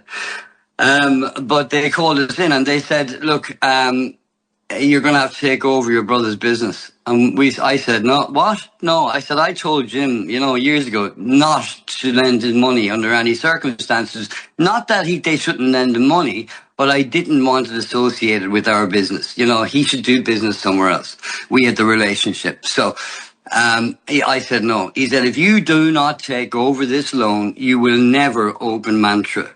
So, to make a long story short, we had no choice. It was 2008. There was people jumping out through windows. And so this was part of your mission to take your successful business model closer to Dublin, really. Well, yes, that's right. That's what they were trying. That's what they were blackmailing me with. I was probably 3 months off opening that club, and I knew it was going to be a massive success. Maynooth has one of the biggest universities in Ireland. It's a short hop from Dublin. It's a commute. It's got big residential around it. I knew I was onto something good. Most people would have looked at Maynooth and they would have said the population is 5,000. I didn't look at it like that. I looked at it was a magnet. Mantra was a magnet. And the opening night, there was a queue 1 mile long. They had to bring in police from Dublin. We had Sophie Ellis-Bextor opened it for us. All the Coronation Street stars were there. You know, it was huge. You know, all the big sports personalities. I can name, they're all there. You know, the rugby players, they were all there. So it was a massive, massive success, and it turned over 150,000 euros every single week, up to the time that I was called again into Bank of Scotland. Now, the second time I was called in, they basically told me that I had to start paying interest and capital, even though we had just opened Mantra and we had a deal for 1 year. And I said, look, this is too much. We're in a financial crisis. I've taken over my brother's business. You know, you're really pushing. I'm giving you 20,000 every month, every single month. And we are stuck in the middle of a financial crisis. I said, no, I'm not doing it. I just stood firm. And that's what they wanted. They defaulted my loans. They appointed a receiver. They had a pre-packed. They phoned me the next morning and they had appointed receivers to all of our pubs based on the fact that we were insolvent because we had taken over a company that was insolvent, my brother's company, which they had blackmailed us into taking over. Now, were there debts? What did your brother have debts that you didn't realise, know about? Well, it wasn't even about the debts. It's about the fact that I was asked, like the business that he had was no way related to what we did. We were into big clubs, we were into city centre pubs. This was a pub in a suburb of Waterford, a good suburb of Waterford, but not a place where I would want to have a pub. You've got to be there all the time. It's very personal. Not our business. That's it. End of story. I wouldn't touch it. No, I understand that, but can you just talk a bit about this crucial point about figures? So, how much a debt did this company of your brothers have, and how much did you have coming in? What was your arrangement about paying the loans back to Bank of Scotland? Okay, so at the time it wasn't trading well at all. It never really worked. And basically what we had to do was go in, try and turn it around. I did what I did with Harvey's. I took a portion of the roof off the back. I tried to incorporate a smoking area into it. We refurbished the bar and refitted it. But it just didn't work. It's a very cliquey area, and there's a very bad element on the Dunmore Road. The guys, the haters, the jealousers, the ones that don't like you driving a nice car, they all go out there. Yeah, so with hindsight, that was just the wrong spot. It was the wrong spot. They should never have given him the money. It was reckless lending. They did not look at where he was opening the pub. They did not look at whether he would work in the pub. It was a disaster. It was reckless lending. Coming back to what you were saying about how much was it, I think he owed about 1.2 at the time. The pub was not worth that. It had no revenue. It was only doing about 1,500 quid a week, and he paid 1.2 million for it. So when the Bank of Scotland first talked to you about this, did you think, yeah, this is doable, we can sort this out, we can sort that other debt out? Because they're suddenly turning around to you and saying, oh, you've defaulted, matey. Well, I'll put it to you like this, right? I only took over the debt. I probably did it a little bit because my brother was there, but I took it over because it was going to destroy me if they moved on Mantra.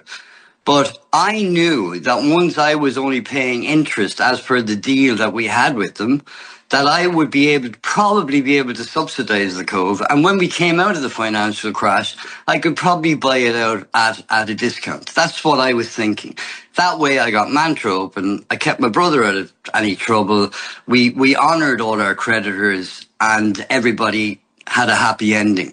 That wasn't Bank of Scotland's plan at all. Bank of Scotland's plan was, through Michael McAteer of Grant Thornton, who they had a pre-arranged receivership with. The plan was to grab the turnover from Mantra, and they did that. They ran it for 4 years until they drained it, until they ruined it. And then it was sold on. Now, I was involved when it came up for sale again with two guys who just took advantage of the fact that I had to declare bankruptcy because I thought I was bankrupt. But the fact about it was that... Just before you jump ahead too far, when did you realise that actually that Mantra was gone, and you were all this effort that you put in, that the bank had taken it off you? Yeah. So when they appointed the receiver, immediately I consulted a lawyer and we challenged it in the High Court in Ireland. And we applied for examinership, which would have given us 120 days to get everything right and go back. So we were granted receivership because we were so strong. And the judge in the case, Judge Kelly, asked for a report on our business and ordered Bank of Scotland to pay for that report. Now, when he got that report back, when he had to decide whether we were getting examinership or not, that report was scathing for Bank of Scotland, and it said that our business was one of the most profitable, most well-run hospitality businesses they had ever seen. And we had 300 people working for us. We had nearly 15 million turnover a year. We were going really well. So the judge said at that hearing, he said, I'm awarding examinership and I'm halving your debt. I'm knocking your debt down by half. Go, Mr. Kavanagh, get the money, come back to me, and I'm going to support you 100%. a guy related to me was supposed to get the money. He was supposed to deliver it. It was the only chance I had. And I also found out about a scheme in Spain where I could raise money. I sent down 790,000 through my solicitor in Waterford.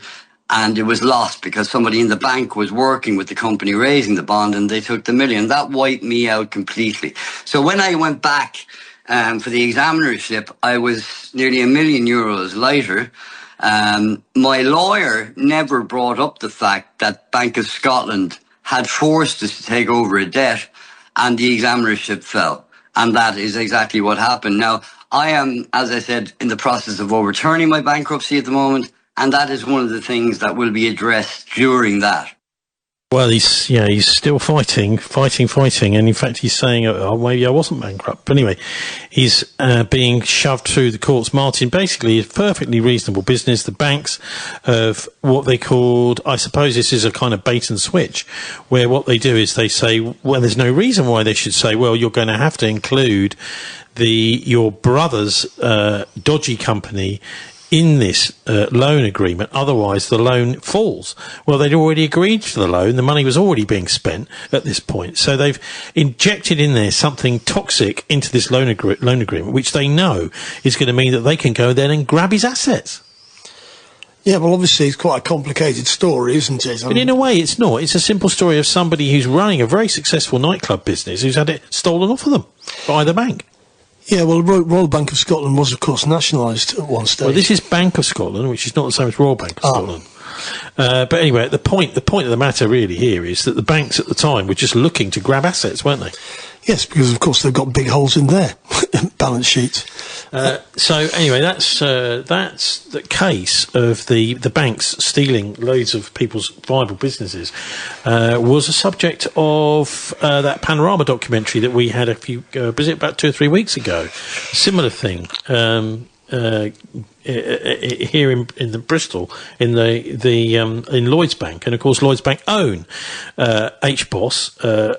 Halifax Bank of Scotland is owned by Lloyds, which I didn't realise. And as part of that documentary, which were aired on Panorama, there's a particular BBC lawyer who shall for the time being remain nameless, who refused to let the Police and Crime Commissioner of Thames Valley Police, who's also an ex-army officer, who is very supportive of these victims of Lloyds and wants to see more prosecutions of fraud here in this country of banks. And his name is Anthony Stansfield.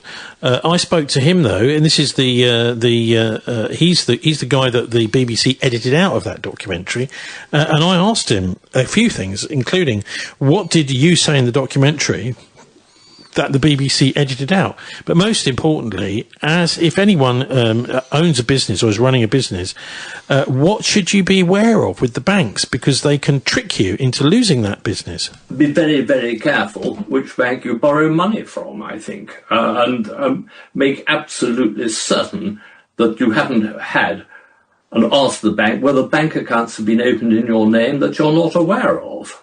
Well, that is not the sort of question that you would think to ask, is it? Have you been opening bank accounts in my name that I'm not aware of? Well, it's quite extraordinary, yes. And I would like, there should have been a proper government investigation into what went on. But I think the successive governments, have been so keen not to rock the boat with the banks. They've lent them so much money, or given them so much money, that they have basically had a free hand to do what they'd wanted to do. Well, it sounds to me like you're saying that even with maybe new frauds which are invented, fraud is no longer a criminal offence in Britain. It doesn't seem to be.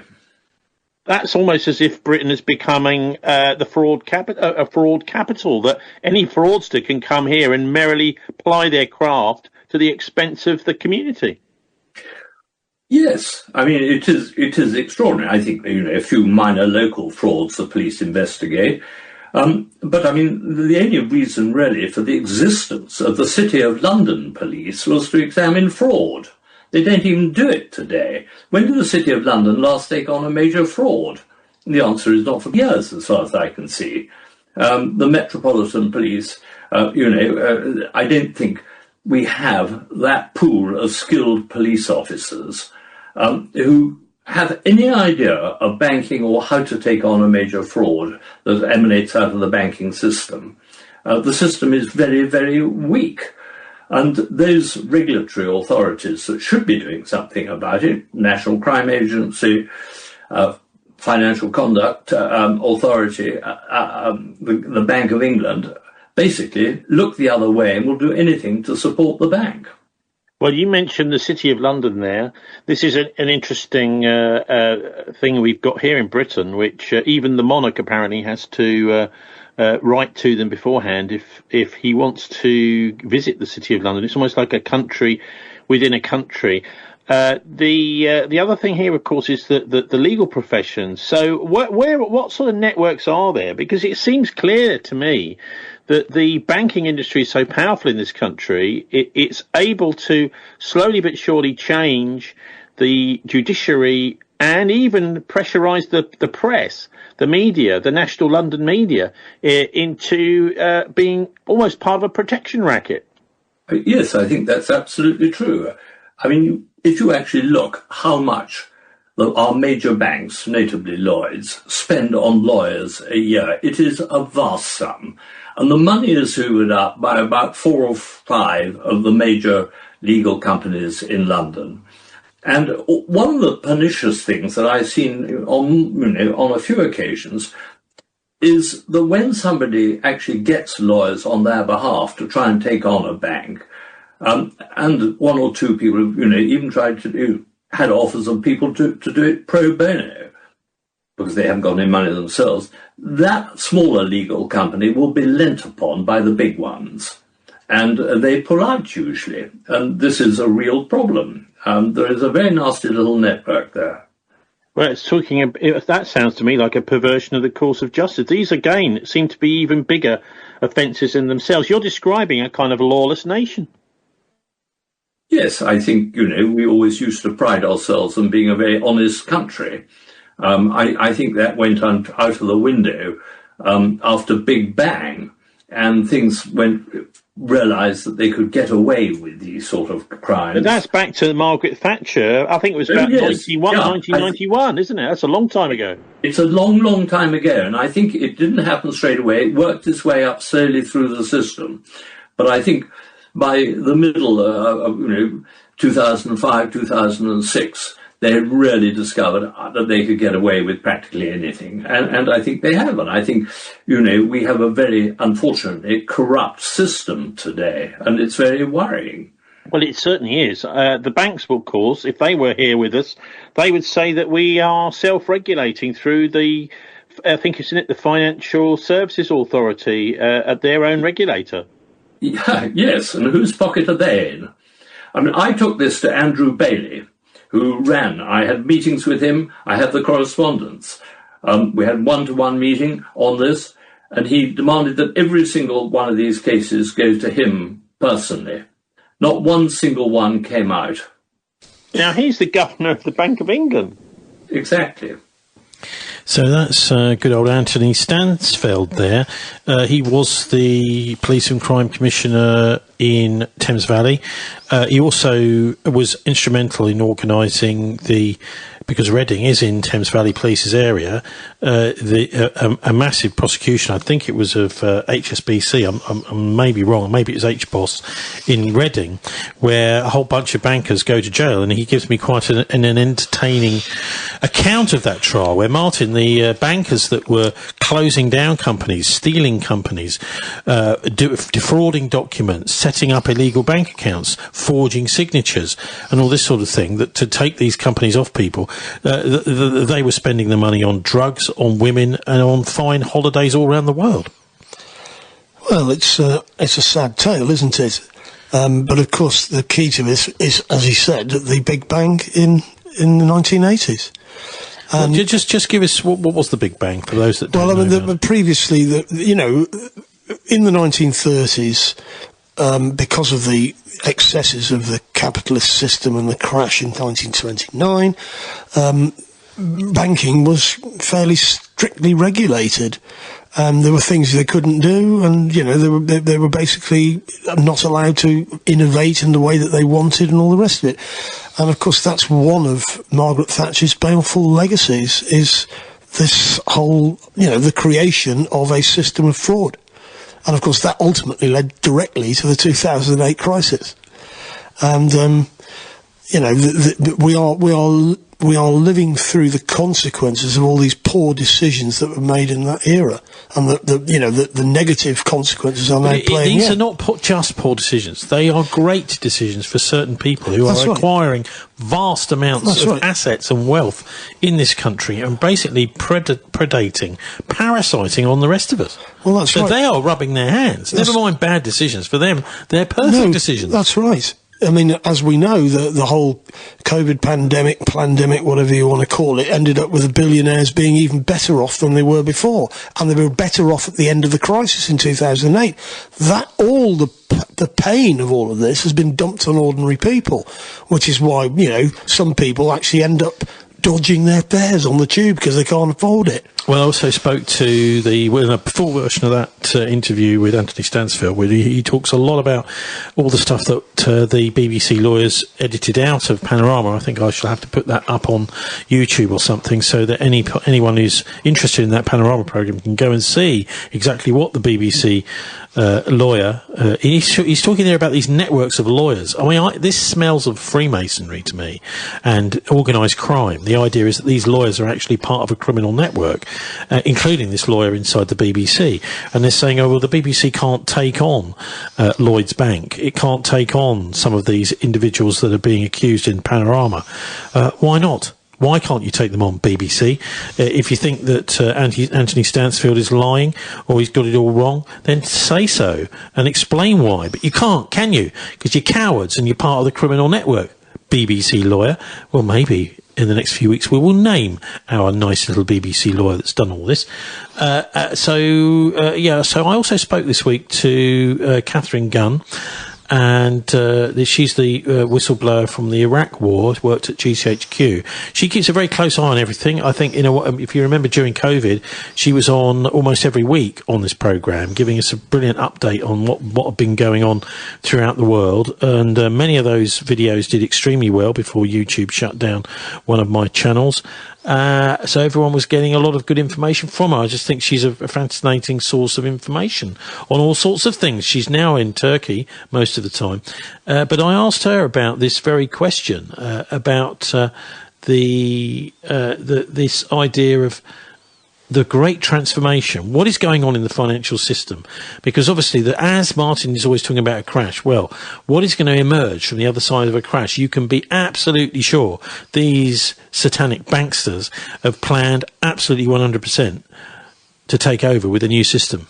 The great transformation is that sometime in the UK in the 1800s, this new economic model was established whereby the market was everything. So it's this sort of concept of the market will look after everything, and the market is in no way connected to the environment it's in, or the social structure, the religion, the sort of community, and it's not connected to any of that. It's a separate entity in and of itself alone.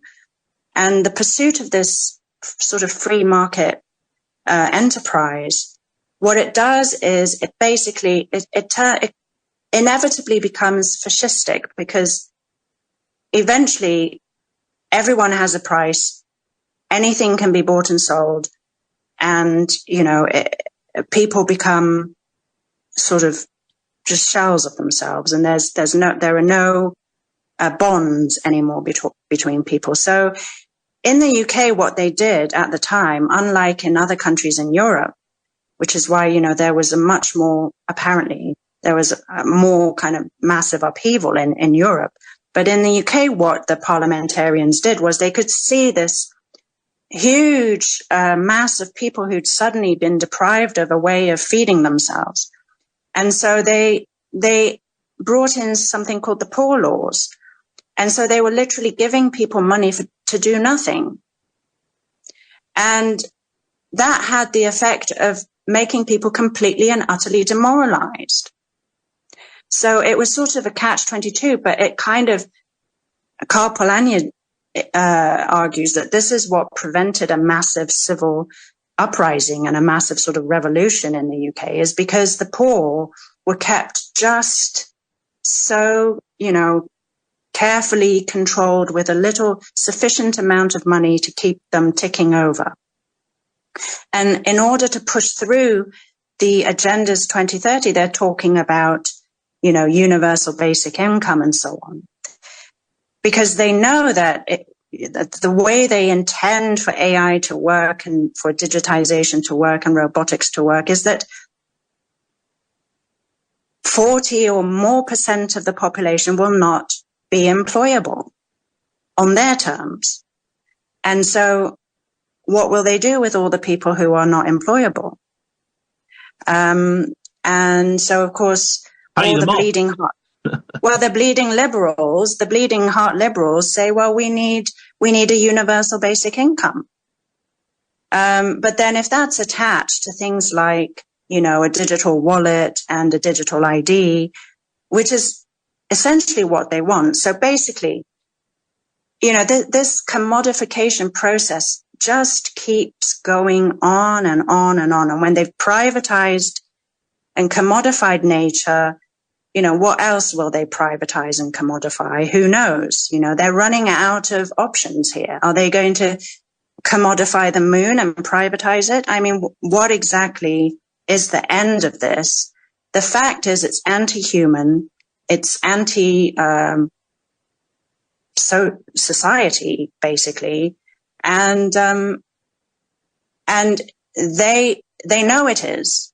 And so they're devising ways in order to keep people divided and distracted so they don't focus on these issues. And they're devising ways to kill off people who are basically, according to them, useless eaters, and a drain on the public purse. And so everything is being manipulated in this way for these end goals of controlling people in these little human settlements where they won't be able to rebel, where they won't revolt, and they will have the play of the land. They will have it all. Well, it sounds like this sort of own nothing and be happy world. Well, yeah, and to go back to, basically this article by Ian Davis called The Not So Great Carbon Reset, he actually quotes from a meeting that was held by all the G7 central bankers at Jackson Hole, Wyoming in August of 2019. And August of 2019 is also the month that the WEF signed a memorandum of understanding with that WBCS Sustainable Development, the World whatever, that organization that was mentioned in the documentary. And so everything basically was being set up in August 2019 for the takeover. And what BlackRock said at this meeting at Jackson Hole, Wyoming, they use this term going direct, and they explain it. They said going direct means the central bank finding ways to get central bank money directly in the hands of public and private sector spenders. Going direct works by enforcing policy coordination so that the fiscal expansion does not lead to an offsetting increase in interest rates. So what basically central bank money doesn't have a way of going into non-bank sectors. And so they use the pseudo-pandemic, the COVID pandemic, to get private money into public hands. And he goes on to explain that this is a global coup d'etat. The government you elect no longer controls how it spends your taxed income. Central banks do, and they will do as directed by private money. That's what he says. And he says that, the global public-private partnership, and the public-private partnership, as described during the Blairite years, was the third way, wasn't it? And basically it's a network of corporations, privately funded think tanks, intergovernmental organizations, financial institutions, non-governmental organizations, philanthropic foundations, and governments, academic institutions, civil society groups, media organizations, private investors, and so on. I mean, it's all of those things. He says it's hierarchical, compartmentalized, and an authoritarian structure. And I think this is what happened in 2019. Well, at the end of 2019, when they started this COVID nonsense, and it's carried on in different guises. And, as video I listened to recently, a talk that Alon Mizrahi gave last week, and he says, what's going on in Gaza is beyond the realm of politics. And I think, this is basically what's happened, is that we're no longer in the realm of politics because of this coup d'etat. The central bankers are in control and they're dictating policy. And so I don't know what your chap that you were talking about, Steve, if that's the same. Steve Hall, yeah. I mean, he's saying similar things in that what he's saying that one of the first things that governments need to do is to renationalise much of the national infrastructure, which I think most people would agree with. In fact, quite a lot of Tory voters agree with it, amazingly, even though they might have a if they weren't so distracted. Right. I mean, because the thing is, in this, as Ian goes on to describe in his article, he says, in this fluid model of global governance, global think tanks coordinate and develop policy agendas in partnership with central banks, the Bank for International Settlements, and other key stakeholders. Intergovernmental organizations and global financial institutions then promote the agenda before national government, these are the enforcement partners, convert it into hard policy and often legislation. Policy propagandists, such as the mainstream media and hybrid warfare specialists, which includes people like GCHQ, then sell the policy on to the public. We are then subjected to the policies that originated at the top global public-private partnership level.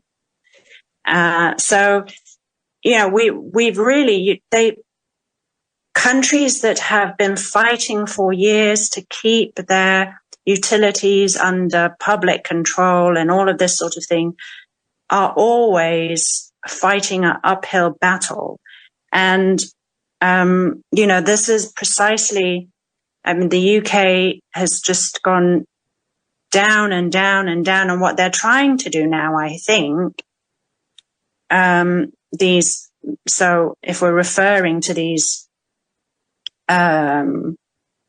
central bankers, essentially, and the people that work for them, what they're trying to do is, in the UK, is to push reform forward. And I think this whole business about Starmer and the 3 Ukrainians, obviously this is just my theory, but I think it is an attempt to gradually lay the foundations to get him out of government or out of number 10. And eventually, swing the nation so far against woke issues and against migration issues. So they're weaponizing those issues, deliberately making people feel like those are the issues that are absolutely top of the agenda, so that someone like Farage or someone of his ilk will be able to walk into number 10. That's what I think they're trying to do. So that's the GCHQ whistleblower. Hero of the making the Iraq war an illegal war, Catherine Gunn there speaking to me from Turkey earlier this week, and pretty much putting it all in perspective. I think she takes this very long view, wide view, Martin. It doesn't really seem to agree with you about there being a great big crash. She says what's happening is the entire world's finances being slowly restructured without us hardly even noticing. Well, I mean, it's a very interesting point of view. I think she's put too much emphasis. Central banks are essentially the creatures of the private banking cartel. But are they? Are they? Because they're in charge of regulation. And as we heard earlier from Anthony Stansfield, they're supposed to be in charge of regulation. But, maybe you're right. He didn't do anything, Andrew Bailey, did he, with all these frauds? That's right. So in other words, the central banks are definitely a brick in the wall. So who's in charge? The banksters. The people who own the banks, and we're talking about Jamie Dimon, we're talking about the tech bros, Diamond, the wealthy elite. They own everything via Vanguard and BlackRock. It's a fascinating chat. Well, I think I found it fascinating chatting with Catherine, mostly listening to her, not interrupting her too much, like I'm always interrupting you, Martin. And she talks about all sorts there. Particularly, I think that she's one of those people, a bit like you and I, Martin, who likes to take a bigger picture look at everything. The idea is the mainstream press keeps you focused on the story in hand. And actually what's really going on is, I think, far more interesting, which is enormous structural changes in society, sometimes over hundreds of years even. Yes, well, I mean, it's quite obvious that everything's connected to everything else, and that what's happened in the past determines very largely the choices that we face in the present. I'll put a link up to the Ian Davis article she mentioned, this whole idea of the Great Transformation. This sounds a little bit like the Great Reset, doesn't it? Well, that's right. I mean, they have got their goal of, dominating the 21st century. What we discussed later on that, if you want to listen to it, folks, is economic slavery. This is actually what it's about. It's about depriving people of any kind of ability to make a living, and so that yes, you might get your universal basic income, but you don't behave yourself, you're going to starve. Bit like the people in Gaza. Maybe they'll shoot you too. Yes, I mean, people. I think universal basic income has got a variety of different potential. It's got potential goals of it. It could be used to control people, quite obviously, but then existing benefits are used to control people. You're not just given money; they make you jump through hoops for it, and that's the basic discipline of capitalist society. What may happen is that they're actually going to get rid of lots of people. So what we're seeing in Gaza could actually end up being because we haven't talked about Trump's tariff merry-go-round this week. We've been talking about it. Everyone else is talking about it. We don't need to talk about it. Anyway, we know what's going on with Trump. It's all chaotic, yes, which is exactly what people like the Israelis want to see. Well, yes, but also, of course, what it's doing is it's going to bankrupt various developing countries, because they cannot pay the debts, their dollar debts, if they're not allowed to sell into the United States. Well, they also just don't know what's happening. Of course, a company cannot plan if it doesn't know what's happening. Well, what's going to happen is we're going to have a massive third world debt crisis, and big countries are going to default, which then, of course, may then lead to the crashing of the banking system. Now, I'm getting a bit of déjà vu with Elon Musk, because apparently I thought he'd left Doge, but apparently he's only just left Doge. Do you know anything about this, Martin? Well, it's hard to know what's going on, isn't it? Because they're moving so fast, they're breaking things. Yes, they're moving fast and breaking things, and that is our, what they're breaking is our security and our future. So yes, apparently that's just been happening live about 2 hours ago. Musk's Doge exit live. Donald Trump and Tesla chief executive are going to speak from the White House, so it'd be interesting to see what they've had to say. Well, and they said, is it going to be interesting to see what they've got to say? I mean, surely Musk likes to think he's hardwiring the US government so that he can have his little bits of software and algorithms running the whole thing. Well, that's right, but of course, they're running into the practical difficulties. I mean, because you can't just cut government. This is, Farage saying, well, I'm just going to cut waste in government, but it's not that easy. If it was that easy, once you get rid of, what you think of as waste, people who look after sewers, for example, or whatever it is, you suddenly find the sewers don't work. There's a reason why governments spend money, because a lot of what they're providing is essential but hardly glamorous. So the Daryl Kavanagh interview, that will be up on our show page at thisweek.org.uk, which is all about his amazing businesses over in Ireland that the bank stole from him fraudulently, and yet nothing is done about these things, because that's just the world we live in. Unless you're in with the in crowd, which is the blue blood bankers, you can do what you want apparently and steal people's businesses like that, break the law left, right and centre. Then we also have the Anthony Stansfield interview, which is all about the stuff that he was edited out of by the BBC lawyer, who will remain nameless, and finally the Catherine Gunn interview, the full interview with her, which is nearly an hour long. So lots and lots of chit chat in there about all sorts of things, but particularly the bigger picture. But we're going to finish tonight, Martin, by wrapping up the story from 2 weeks ago. You quite rightly pointed out, well, what happened next? Do you want to just say something a little bit about the situation at the time with the guy? Was it Anthony Scapitacci. No, the guy who was Danny Morrison. Danny Morrison. So we left him because this is an amazing piece. It's a 7.5 hour programme made by the BBC all about Steak Knife, and it was made specifically because Steak Knife died last year. This is Frank Scapitacci, who was a British Army agent who was in charge of killing IRA, executing IRA so-called traitors, but many of them, of course, he was being ordered to do this by the British Army, and so they would have been not traitors. So this was a horrific thing going on at the top of the IRA, right the way through the troubles with Scapitacci in charge. So the way we left it, he was about to enter a building, wasn't he, to do a press conference with another guy. I think it was somebody Lynch, I can't remember his name, you'll hear it in a minute, who had been being interrogated by Scapitacci, who had confessed to being a British Army agent. And it may well be that Scapitacci had been fed information by the British Army which let him know that he'd been compromised, Martin.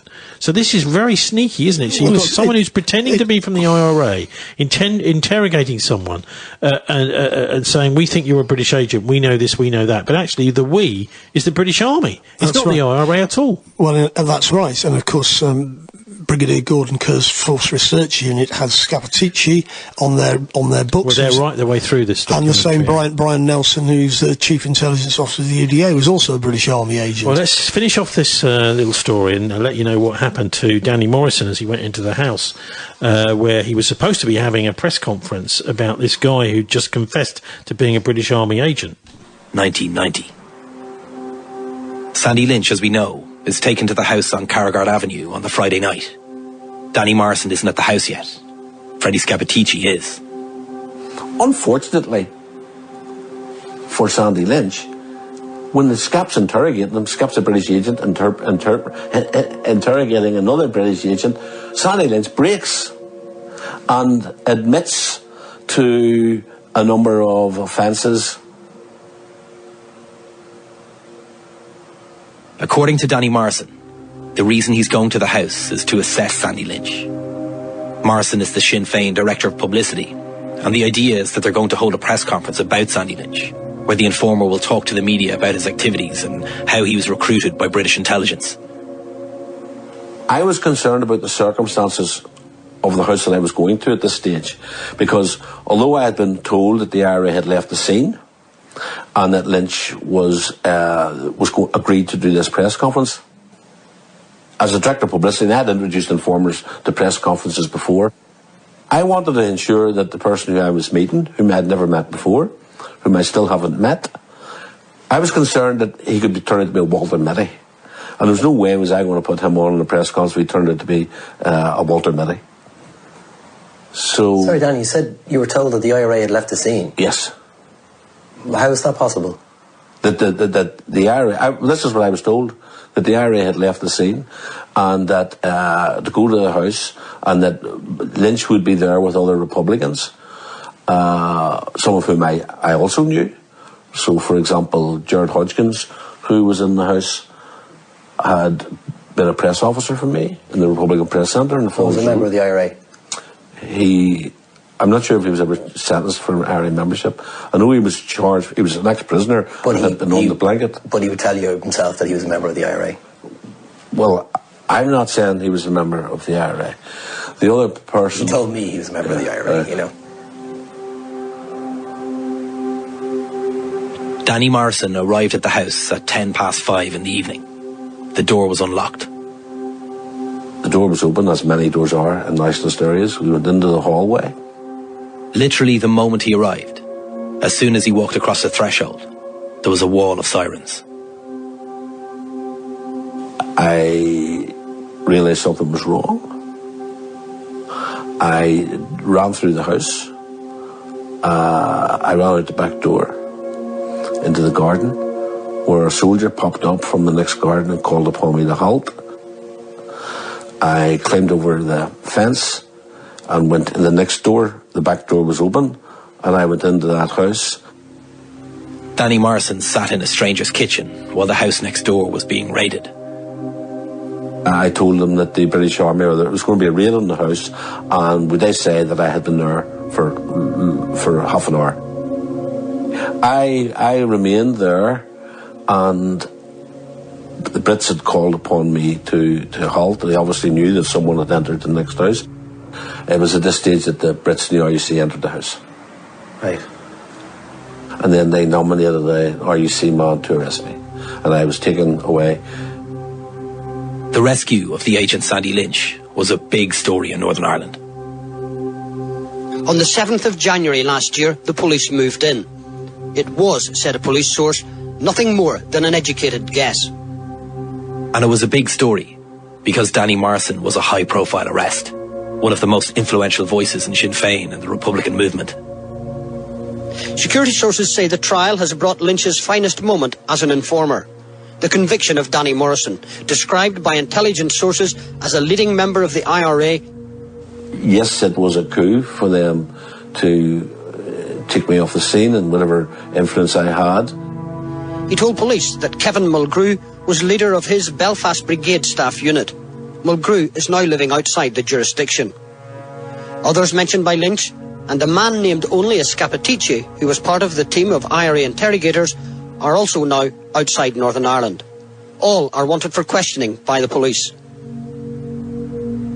Anybody who had been in that house as part of the IRA operation and who wasn't arrested obviously fell under suspicion.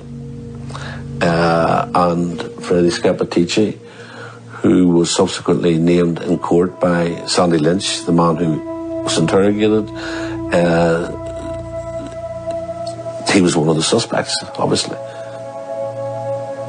Anybody that was in the house that Lynch could identify fled south. Danny Morrison was sentenced to 8 years, while Freddie Scappaticci fled Northern Ireland, crossing the border and hiding out in Dublin until, as we know, the alibi over the fingerprints on the debugger was concocted. Then he came out and he was back living in Belfast with his wife. But this whole stake knife thing, by the way, in 1990, you're talking about different mindsets here. In 1990, and when the whole time that we were in jail, I never heard of the word stake knife.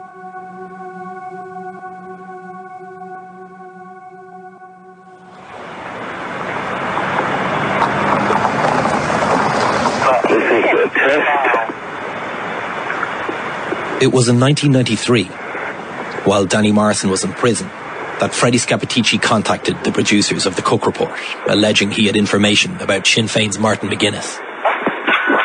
Hello? Hello, Frank? Yes? Yes.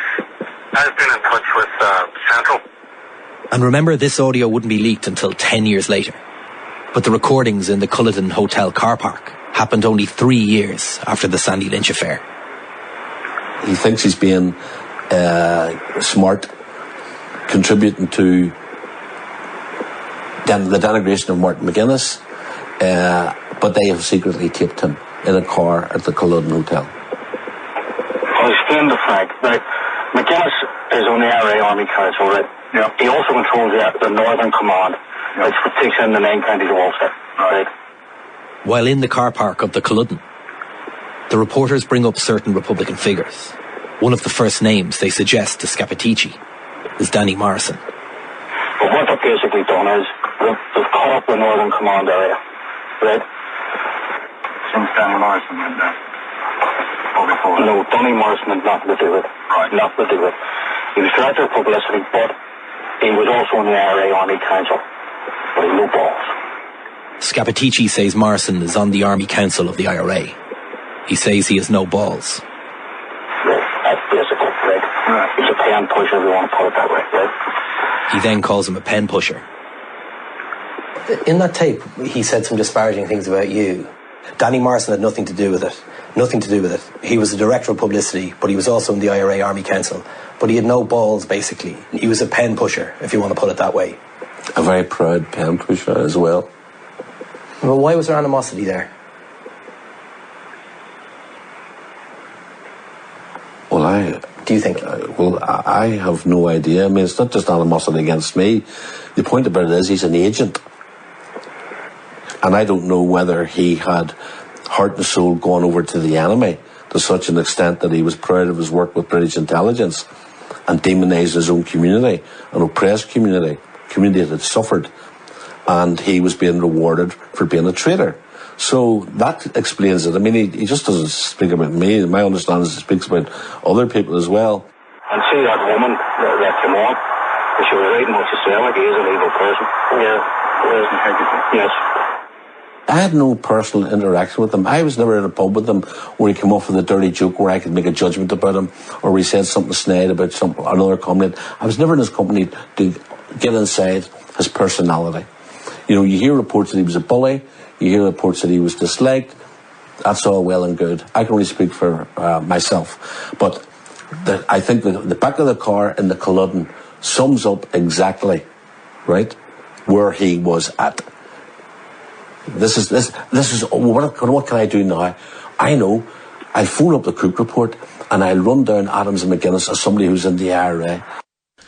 So that's Danny Morrison. His account of, he was jailed for quite a considerable period of time there, set up by the British Army and by two of their agents, Martin.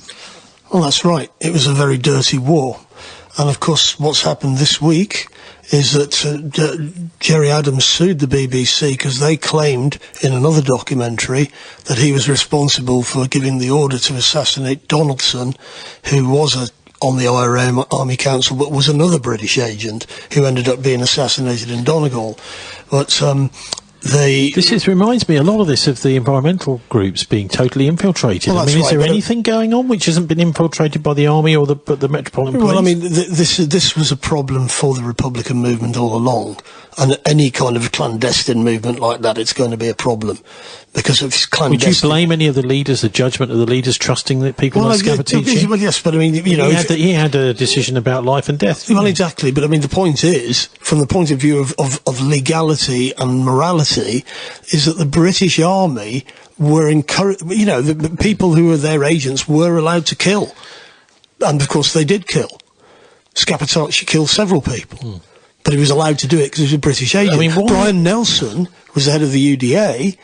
He was given the targets that the army wanted the UDA to kill, and he went out and killed them. So the British actually set up those people to be murdered.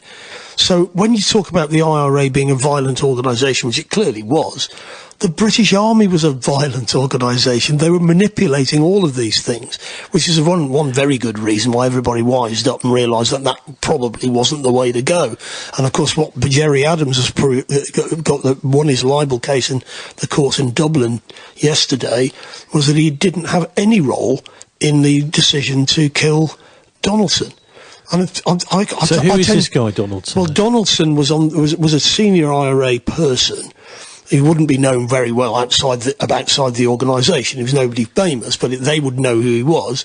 And it turned out that he'd been a British agent for years. The way they got him was that he was actually having an affair with one of his comrades' wives, and the British found out about it, and they said, well, you wouldn't want so-and-so to find out that you're having sex with his wife, would you?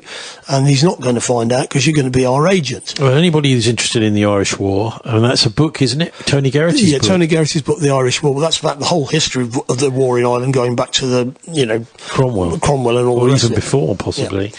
Didn't you tell me an interesting story about a chapter of that which was taken out? Because that's well, no, it wasn't taken out. tale. There was a chapter in it which was about how MI5 carried out observations. Yeah, it was about lots of sort of technical stuff, and he'd actually interviewed for the book. They were having various surveillance teams, and then there'd be one team would be swapped for another team. So how many people were in the team? How they made it impossible for you or difficult for you to figure out you were actually being followed. Yeah, so there was quite a lot of detail in it, and he went to the MI5 and obviously the army, because he interviewed everybody for the book. Because he'd been in the parachute regiment, but he was also part of the Sunday Times Insight team, which had exposed Bloody Sunday. And he... which is how the British Army started the whole thing. Well, not really. It had already started by that stage. It was just a continuation of what was going on. Kicked it off. Yeah, because of the massacre in the Ballymurphy massacres in Belfast had been going on before that, and most people hadn't heard about them, and they went on for several days. It wasn't just 20 minutes. I did interrupt you. You were talking about Tony Geraghty and his getting this book together. The chapter in the book was about how MI5... It was called the Kiss the Dead Drop. I can't remember the title of the chapter, but it was basically about how MI5 carried out their observations. And he went to MI5 and he interviewed people, and they said, well, it's fine, you can tell people about this now, it doesn't matter. And the book came out as a hardback, and it was in the book. And then what happened is they came round to Tony Geraghty's house, and they said, we don't want you to put this book into paperback. Because what had happened in the interim was the anti-globalisation movement had just suddenly taken off, in the run-up to Seattle and all the rest of it. And this was before 9/11.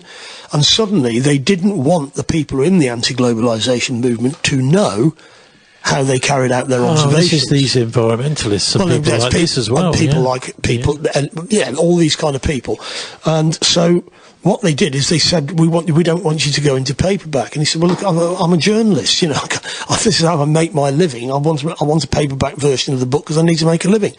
And what they said to him is, if you look in your computer, you'll see there's loads of child porn on your computer. And if you go into paperback, we will, we'll dump this on you. You'll be accused of being a child pornographer. Anyway, I knew about this because he knew my father. And he was because my father was a Liberal Democrat councillor, and he told my father about all of this. So what I did is I started going into the bookshop in Hereford and saying, can I have a paperback version of this book? And I made a big thing, I want the paperback version. Because, of course, he told them to go away, I'm going to have a paperback version. Yeah? And, of course, what was significant about it, eventually I got photocopies of the relevant chapter, and I took it to an anti-globalisation conference in London, and I gave it all to everybody there. This is what they don't want you to know about. And in fact, that's where I met Glenn from Exodus first. Wow, fantastic. Well, that's a nice little story to finish with. Even better is our poem of the week, which is, of course, dedicated to Nigel Farage. Much ado about Nigel. His swagger, flash, cuts quite a dash. In speeches, promise folks more cash. With husky voice and rasp on chest, some hope in heart with teeth invest. Uniparty now on offence. Farage a threat from this day hence. Green, cons, libs, labs, all had their day. Reform perhaps a better way. DEI, he says, must go. Or mass migration, Nige says no. Net zero, theft, another con. Woke culture, cancel, it must be gone.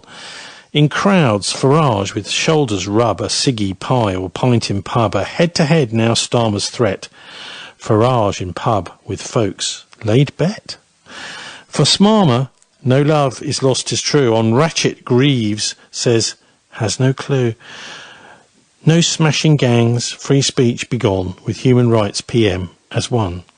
Self-made folk, he says, are leaving. Reform for enterprise, conceiving. Family, country, community. For married folk, tax, help, we'll see. On pensions, winter fuel won't rob. Meritocracy, brain drain, won't fob. Smarmer, in Uriah Heep disguise has sold us out before our eyes. The gloves are off, perverted truths, but on racists Nige fights nail and tooth. For our sovereignty he swears will fight. If choice be made, pray choice be right. From this orator with charm and grace, with much ado, may win this race. And he finishes actually with a quote from Farage. My vision is to put this country and the British people first, and for us to divorce ourselves from political union and re-engage with the rest of the world. So thank you very much for that, Patricia. That's all we got time for this week. It's a war on God, but God's going to win. Time to sign off. Thanks to our guests.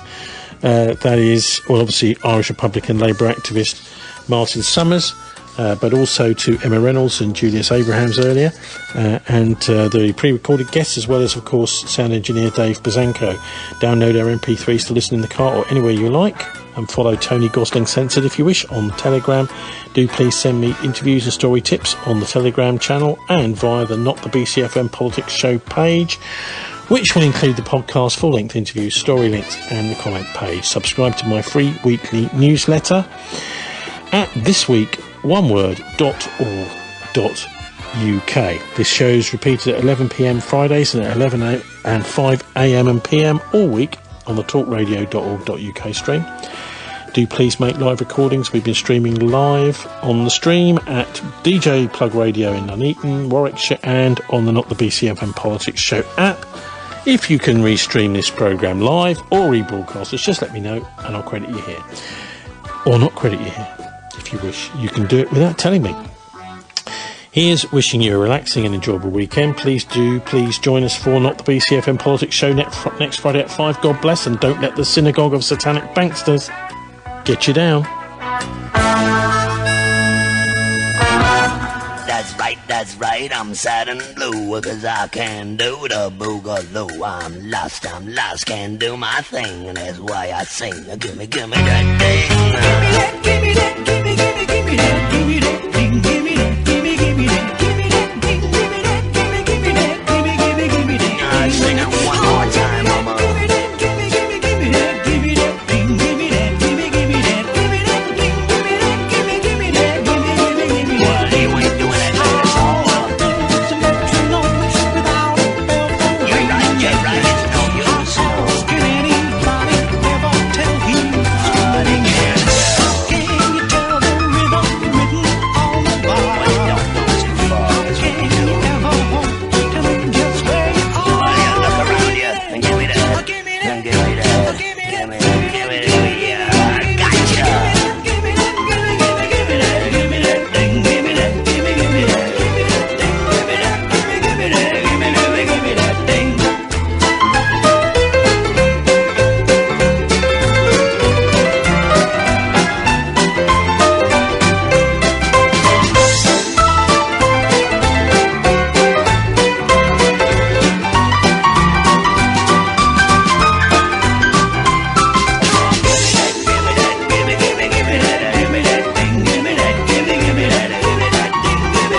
don't need to deny nobody. With my life I can do what I want. Now I'm walking alone in this night so dark and thinking I'd suddenly change.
Who lives next door is such a dear old soul.